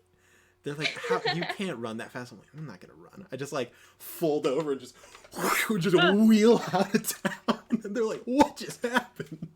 So as far as like what I really want is I want you to be one that's like real unknown, real obscure. I want DJ to do Goatman. So bad. Goatman. DJ has such Goatman energy. DJ really does have Goatman energy. He really does. I love Grant's take on Mothman. Like that one, that I can't wait for. And then I'm trying to remember what Drew said he wanted. I think wasn't he the want to Loch Ness do Monster? The Yeti? No, I mentioned Yeti. You were the one who mentioned Yeti. I mentioned Yeti. Because that's just going to be the like transfer. Well, yeah, that's just going to be the like assumed like, oh, Aaron's gonna play Bigfoot because he's big and hairy. So I was like, yeah, Yeti. But yeah, in my brain immediately went for like Loch Ness for Drew too. Oh, 100%. He just. I don't know why. Why does that fit him so well? Because he doesn't talk a whole lot, and no one has like seen him for like a long time. He's just chill. He's just chilling out there. there. He's like not like there's no like stories of like there's a lot of legends about people getting harmed by like Bigfoot or like the Chupacabra. Like the Loch Ness Monster is just like, oh no, it's just there. Like it doesn't hurt anyone. It just kind of exists in the lake. And that's a real Drew move. It's just like, it really is. Hey guys. Now the real question. How's it going? If I were to be a cryptid, so if I weren't DMing, if I were playing, what would you put me as? Satan. I'm sorry, that's not a cryptid. It's accurate though. Just an immediate. Oh yeah, no, the Lord of Hell. I don't know what else to say. Roll. No, that's definitely the camp counselor. That's like the head camp. Like that's who runs the camp. It's just Satan. It's just Satan. There's a wonderful there's an anime. I think it's just called Hells. Really, really good. One of the best anime like dubbing in history. Basically a girl dies before it's her time. She ends up in hell. And the person who runs hell, his name is Helvis. That's his name. And so he is just an Elvis impersonator that is Satan. And it is one of the most beautiful things in history. Also, whoever came up with the name Helvis deserves an award. So that's just a little tidbit of information. If you haven't seen Hells and you like anime, you should watch it because it's really good. But yeah, he like rolls up and he's like, oh, what are y'all talking about now? Hey, my name is Helvis. And like just super Elvis-y. It's really good. I love it. Makes me think of like Soul Eater. Oh yeah. Death. Like it's like with the like English subversion where it's like, hi kids. Yeah, he's like, it's just a nasty little cartoon. And I love when it's like, I am the like most dangerous creature, like a super terrible evil villain, or like I'm a terrible like monster. It's like, howdy there, kids, and it's like, okay, you're adorable, and I kind of hate it. Yeah, it's really. You never told me that you've seen Soul Eater. Oh, that was like the one anime that I like really, really, really love. I love Soul Eater. I can't Soul believe Eater's you've my never favorite. told me this.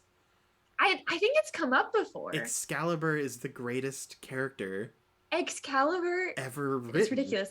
But no, I have I can't remember his name, but I have an autograph from the voice actor who played Death the Kid. Oh my god. Because I saw him at a convention. And so I got his autograph. Been to a convention. I want to go. I live in We'll Nebraska. go We to don't a have those. convention. We'll go to a convention. I could go. Well, I mean, if COVID wasn't a thing, but I could go someday. to Nebraska Con this year because I do online school. I don't know if I've already missed that. God, I need to figure that out. But, you know, man, anime, it's great. I can't. But yeah, that's like the only one I I've never seen knew now. that. I just assumed that you've like never watched anime in your life. No, I've seen the really I've seen like episodes of the really popular ones. Mhm. I've seen Attack on Titan. Gotcha. I wasn't a huge fan. Fair. I've watched I'm with you on that one. watched Fairy Tale. But I Fair. didn't make it very far. Also, completely warranted. I've watched all of it. It's not worth it. Soul Eater, absolutely loved. It's Watched great. all of it. People that don't like it, I will never understand. And I think that's it. I think that's all I've seen. Man, we need to talk more about this, Lydia, because I assume that you're just like, oh, they're talking about anime again. I hate it. Now that I know that you're like, okay to watch anime, I can talk about anime so much more. I mean, all of this was back in like middle school though, so I haven't seen Doesn't it. matter.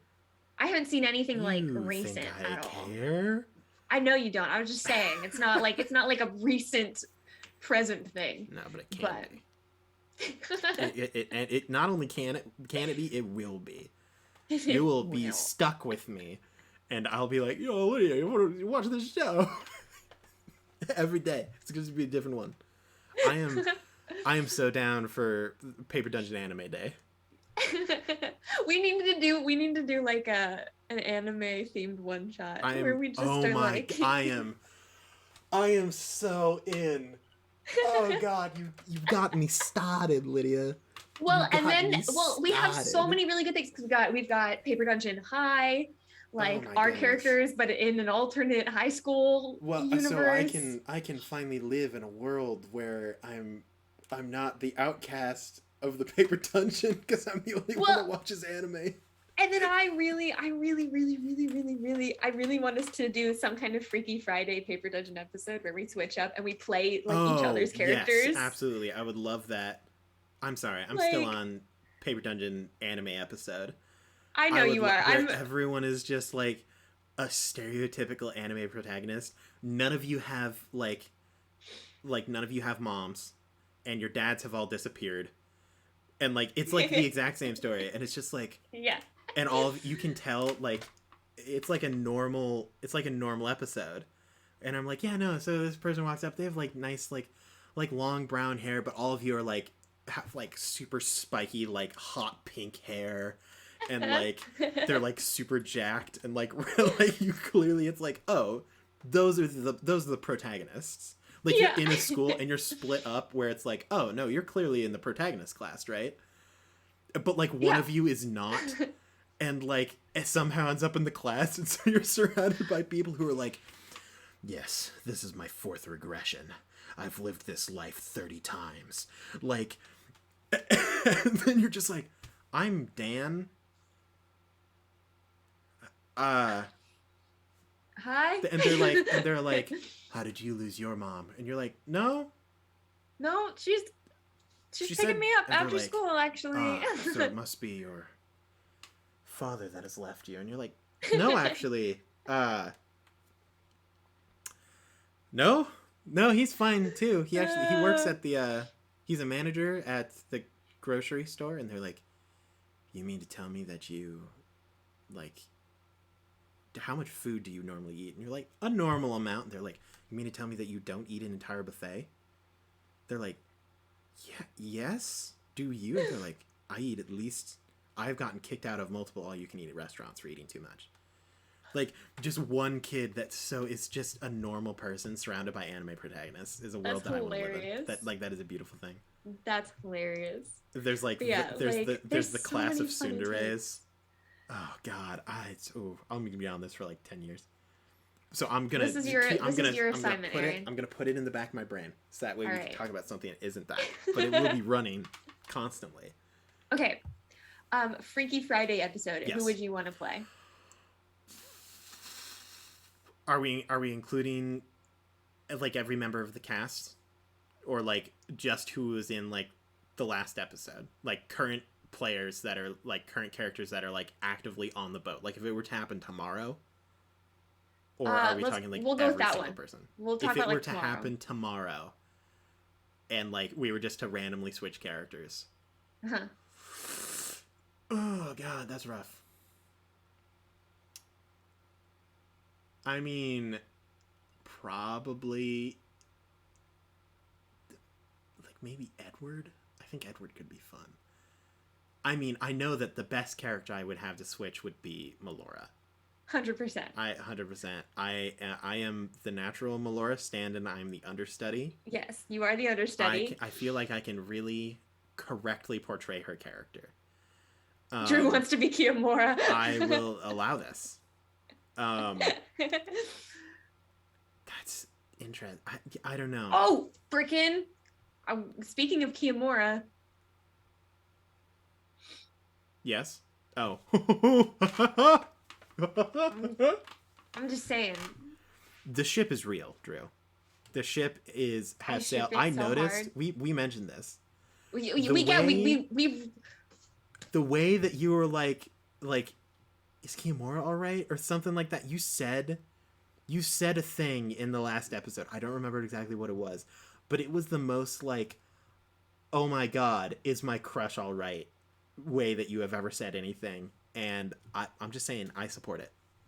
I do too. I was literally like, make it happen. Like I stand with Tedward, but I am so in. I'm so down to stand with Kathamora. 100%. This is a thing. We support this. I support it. This is the true greatest love story in Paper Dungeon history. Sealed and shipped. 100%. There are no holes in this boat. We are sailing. I don't know who I think I'd want to be Tarak. I think that would just be a blast for me to play Tarak. That's really good. And then I'd really want. Oh, you don't understand how and why Kiamora is so important to Catherine. It's because he's hot. It's because he's hot. It's because you he's guys hot. have chemistry.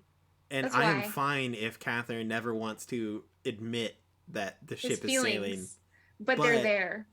Don't worry, we will admit them for you. It's fine. We The got you. That's what friends are for. The fanfics are written. I am ready. I've got art prepared. I'm in, all right? Like, there's no stopping the ship once it sails.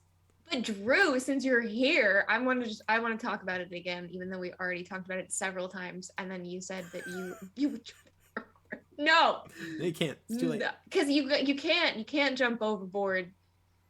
I was gonna go somewhere with it, but my brain stopped. Drew, you're acting, my Stellar. guy, on point. Killer. Like, you're freaking getting in the zone, man. We can absolutely tell the emotion when it came to Kiamora, how much you love him. Could see it. Like that with the conversation with Renaya at the end, freaking in between the rows, freaking killing it, my guy. Anyway, that's what we were talking about you earlier. Yeah, we were just talking about how good you are at acting. Yeah. Your improvements have been really, really good. It's been swaggy. Swaggy. I really want, I know DJ would have to DM, but I'd really want DJ to be Renaya. No, I will play DJ. I will DM. That is what I will do. I think And I will do nothing. I'll just literally will start the campaign. Like, we'll start the episode and be like, all right, everybody, please introduce who you are. And I'll start and DJ will be the last one to go. And he'll be like, and I'm playing Renaya. And then I'll be like, all right, to start off this episode, you guys are all asleep. Renaya, you have a dream. And then you realize that it's not a dream and that you are actually awake, but you are not on the boat anymore. And then I just won't return to you. He'll just be gone and I just won't come back. Like, you'll just be kidnapped at the start of the episode. And at the end of the episode, I'll be like, And next time we'll figure out what happened to Renaya. Like that'll be it. That'll be it. And it's like, all right, we'll come back to that in 4 days. Yep. And 4 days. But don't worry. She's fine. She's fine. Don't worry about it. You keep doing what you're doing. And then I'll, if anyone is playing as Havel, I'll just kill him. Anyone who's playing as Edward, I will just constantly make Edward get, like, into first world problem situations where it's like, oh no, it's raining, but you don't have an umbrella, or like, oh, you're all out of tea. I'll just make that a real bummer. I'll just all the inconveniences. I'll make sure that Catherine gets into a compromising situation that makes everyone think that he's in love with an NPC or another player. I'll just let that happen. Yeah. That's how it's gonna go. I just won't do anything to Tarak. Like, that'll just be up to you. You'll just have to, like, input Tarak places, because it's like, doesn't really matter. This sounds so negative. I love the main campaign. I love TJT. I mean, these are just trends that I've noticed. No. I have to take away one of Tarak's magic items. By some random absolute baloney reason. Like, oh, it was and wet. That cracks me up. It's because it was so hard to get you a magic item that you kept. Uh-huh. And you kept it, and he was like, oh, you lost it. And he's like, oh, sorry, bud. No boots for you. No boots. No, I can't be nice. If I'm correctly role-playing as DJ, I can't, like, do something that would go against his will. You have to, like, extremify. I do have to crit you at least 3 times in a combat. That's fair. I can respect that. Yeah. Oh geez. And then I just have to put in a bunch of really easy to kill things, and then have Melora somehow be the only one that kills them. that needs to be a thing as well. That's how to roleplay as DJ, aka God. Mm-hmm. Yeah. Oh, okay. Sorry, my brain has been trying to find a way to get back to Between the Rows because I love Between the Rows so much. Go for it. And I just thought of something that we could talk about.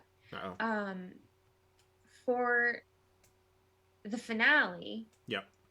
And I can talk about the finale because the finale hasn't happened yet, so I can't spoil anything. Mm-hmm. For the finale, we're all like dressing up. Have you figured out what you're gonna do? Nope. Aaron. It's really difficult to find anything in Norfolk. It's so difficult. Literally, there are no costumes like in Norfolk for adults. There's not even like costume pieces. Oh. I would have to like handcraft everything, and I'm already handcrafting one thing, and then all of my stuff except for one part, but all my stuff is just stuff I have. I don't do the stuff that you I know. do, Lydia. I know that's like saying like, oh yeah, like I'm a doctor and I have access to all these tools, so I can do this for you. Yeah, it's like being like, oh man, I would really love like this cool like sculpture, and then it's like, well, I just make the sculptures because I'm a professional sculptor. It's like, oh yeah, man, why don't you just do that? Man, why don't you just do... But what I mean is like yeah, no, that's not really fair. Yeah. Would you like to see my wardrobe that consists of like 12 t-shirts? I can't. I'm sorry. And like 4 pairs of shorts. I think where I was Probably trying like to go was like just check out like Goodwill and stuff like that. I have to go thrifting. Yeah. Which, like, working on it. Busy stuff going on right now. Right? That's fair. I was just wondering if you... I still need to obtain, like, 7 more yards of fabric. Mm-hmm. And get those all put together. Right. Do you want to talk about that? I don't know. Or do you want to keep them? I kind of want to keep it, like, a surprise. Like, just know that I'm working on something that requires 14 yards of fabric. Um, Man, it's tough. So the other thing is, like, I want to do like 3 separate costumes, which is a pain because like the Halloween costume for Between the Rows. I'm also going to do one for Table Scraps. So that's 2. And I can't have those be the same one that I use for Between the Rows because that doesn't make any sense. That's terrible. Right. So I have to come up with 3 different ones. It's just so difficult. I don't know what I want to do for Table Scraps. You honestly don't have to. I just want to do it. Yes, I do. I have to. Oh. This is my jam. This is what I live for. If I could dress up every single time we played anything, I would. I would. Maz has brought up an interesting thought. Between the Rows Season 1 characters, but located in the main campaign. What do they do? What are they like? Sawyer gets like instantly killed by like a guard or something by just pissing him off. Sawyer just doesn't last because she's just. Also, that is a fair point from Wander. By all technicality, there's no reason you couldn't dress up every single time. Well, and for a while, what I did was I would dress according to, I would color coordinate with what was happening in Renaya's like headspace. I remember. For like the vast majority of the campaign. I kind of stopped that recently because takes a lot of time and effort. It's Renaya's complicated. Spot. Renaya's in a spot where it's like, I don't even what do you want me to represent now? It's like, what's going on? But yeah, it would be like if it was kind of a more like dark Renaya, like we're getting more into dark Renaya, like I'd wear black. If it was if Renaya was in a good headspace, I'd wear pink. So I did that. I'm pretty sure that my entire wardrobe has been seen on this show. I'm pretty sure I have worn every combination of clothing that I own. like I don't own many clothes at all. It's kind of sad. Oh man. Is there? If I had my hat around, I would do my DJ impersonation. Oh man. Hold on, I'm gonna go find my hat real quick. So this is just to the chat. Lydia's gone a long time ago. This has never been seen. There was a moment in time, it was after the stream, that I had I don't remember how we got on that conversation, but we ended up, I just did impersonations of all of the different cast members. Give it one sec. Give it one sec. Hold on. I've gotta. She's back. I've got to do this right. Sorry, you keep going. It's just gonna take a minute. I was just talking about that the time when I did impersonations of all the different cast members, and it was perhaps one of the funniest bits I have ever done, and no one has ever seen it because it was, I don't even know if we recorded it. But it legitimately, I was laughing about it for like 5 days, and no one will ever know. No one will ever see it. But it was spot on. Yes, this is the perfect DJ impression. Thank you very much. I'm DJ now. You also look hilariously similar to Brian David Gilbert from Polygon. The one that I showed you. I brought it up the last time that you put the mustache on. It's that guy, and you look exactly like him. Yeah. We did the comparison. Yeah, it's a 1-for-1.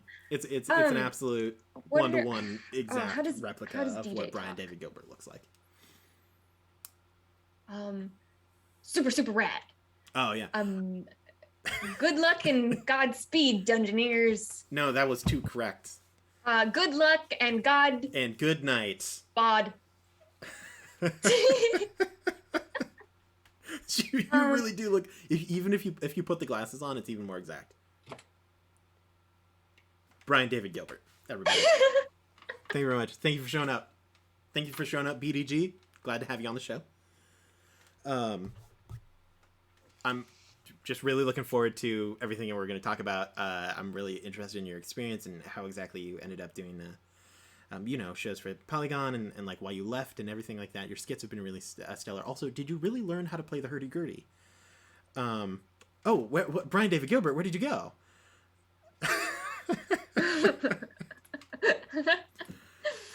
Lydia, what did you do with Brian? What did you do with him? It was freaking crazy. I got like kidnapped for a second by this really terrifying like guy. Classic Brian David Gilbert. Looked a lot like DJ with like glasses and this Brian guy you're talking about. Yep. It's crazy. Also, it makes me sad because my skeleton will sometimes steal my mustache when I wear that. Oh, that is a real bummer, but it's also kind of great. It's also kind of wonderful. It's a real bummer, but like sometimes it's great. It is. It's like. But guys, I do have the filter on. And we're like, what? We look over and there's a skeleton. Hello. My name is Hilariel Fielsadroth of the Stash. Oh, man. We have gone through a real journey. We really have. We've covered so much. In this conversation. I have learned things about you and about the campaign that I did not know before this. What about the campaign? Well, I mean, I always find insights when it comes to like this campaign and Between the Rows and everything like that. Like thought process and things of that. But I should bring up. We've been streaming for 2.5 hours. Do you have anything else that you super want to cover? Or does anyone have in the chat have any questions that they still need to ask? I really want to talk about Between the Rows more, but I don't know what else we can talk about. Without like revealing anything too much. Right. With Aubrey's notes. Yeah. I last counted, I'm at either somewhere between 22 and 24 pages.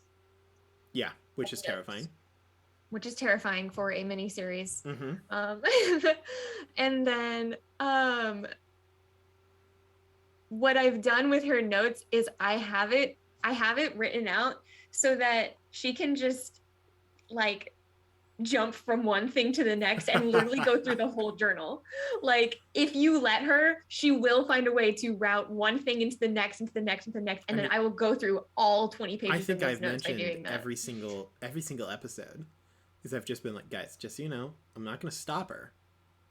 Like, that is your guys' job to stop Lydia from continuing on with her conversation. Like, it's not me. I'm not even here. It cracks me up, though, because it's always Grant, and Grant always feels, Drew does it too. But Grant always feels really bad when he does it. Yeah, because he's like, I just want to keep hearing her going. This is great. And it's like the first 2 times, he pretty much just tells Aubrey to shut up, essentially. Like the first 2 times he's just real harsh about it, and he's like, but it's really cool and I'd love to hear about it later. Yeah, like oh please return to this later. It would be great. It's really interesting. I super want to know what everything is about. It's really cool. Also shout out to Spurk. Shout out to Spurk. Shout out to the Spurk. As answer to your questions, Wander, yes, we do, because we are human beings with lives, and my internet can only handle uploading for so long. As answer to Nalif's question, why are you so darn amazing? Yeah, that's right, I'm calling you out on the spell check. Genetics, mainly, I would assume. But that's it for me. Lydia is an Eldritch Mine, I went through lots of trials Yeah. to attain my different ranks. Oh, yeah. Like, can you imagine, like, Greek mythology has, like, mortal heroes that have to go through trials. Can you imagine what it's like for, like, an Eldritch being to have to go through trials? You don't want to know what I've done. It's bad. So I'm just great because I was born that way. Lydia's great because she actually worked for it. I actually started off my life as an ant. Oh, that's wow. This is another thing I didn't know. Crazy. Yes. But in order to attain my size, I had to sacrifice my strength. Oh, that explains why you can't lift 4 pounds with one hand. That's explained. This You is want canon, to freaking... No, it seriously is canon. My sister freaking gave me, oh my god, 4 pounds of Starbursts. And there was a moment in time where she attempted to lift it with one hand and she could not. Couldn't do it. She couldn't. That's something about that just really entertains me. Like, I can hold it with one hand. Now, your wrist if I were to just hold snaps. it, just my hand just falls off. Gosh, why do I have so many Starbursts? I'm so upset. Also, Nalif, don't apologize for autocorrect. I just find it like when it's a funny word, like darned. There's no judgment here. Oh my I suck at gosh. typing, and I never double check. I use no punctuation. We're all good here. But if that is if you are all out of things that you want to cover, and I don't have anything that I am super looking to cover, and if the chat doesn't have anything that they're like, oh my goodness, what is the socioeconomic gosh dang effects of Now is the these time adventurers to bringing ask gold for... into the universe. Now is the time to ask for the deepest, darkest secrets. So that way I can Or end hold the your stream peace. immediately. So you can ask and then we can leave. So that way I can leave you on a cliffhanger. So you have to come back next week to the Paper Dungeon. But we won't be here next week. We won't be here next week, yeah, because we'll be recording the finale. The for finale. Between the Bros. Wow, that Oh, sounded that painful. hurt. Yeah, it didn't sound great. But to wrap it all up, just as a double reminder, because I'm sure that everyone knows you've been here for like almost 3 hours. Main campaign on Mondays. It's great. It starts at 7 p.m. CST. A lot of our shows do. Runs for 4 hours. Pop by, show up, stay. I don't care what you do. It's great. We have a lot of fun. People are dying. It's great. We're trapped on the ocean. I hate it. Wednesdays, Between the Rows. 1871. Prequel to the previous show. If you haven't seen it, find it on YouTube, Spotify, other places. I want Drew to just upload the videos to the drive so I can watch them. I suppose I can... Hold on.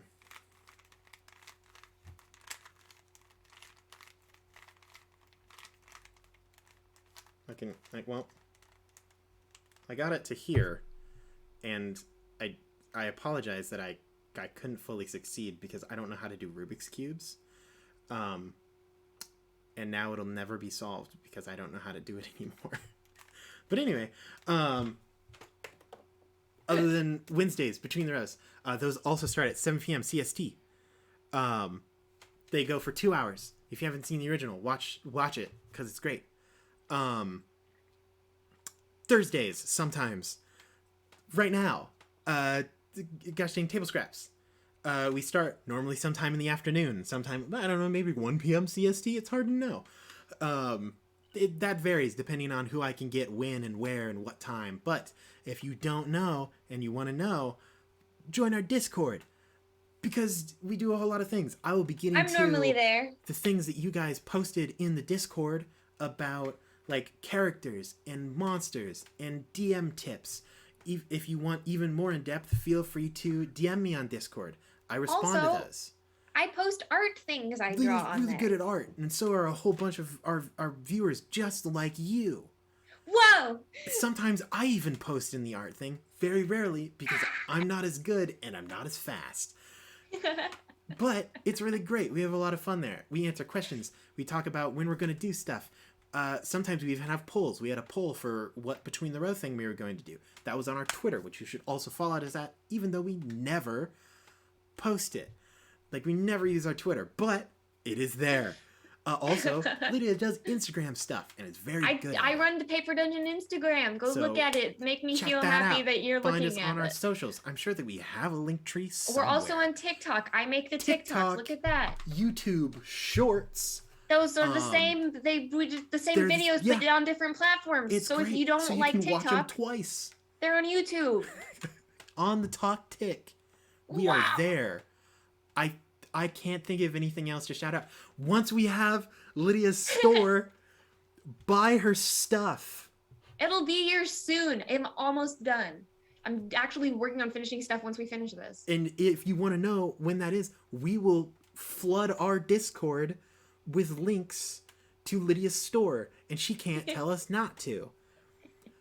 So be there or be square. I don't think I have anything else to shout out that I think we've done it all. I'm pretty sure we did it all. If we didn't, I apologize. So, this is how we end streams on the Paper Dungeon. Good luck and Godspeed. We will see you all next time, Dungeoneers. Yeah! Goodbye, everybody.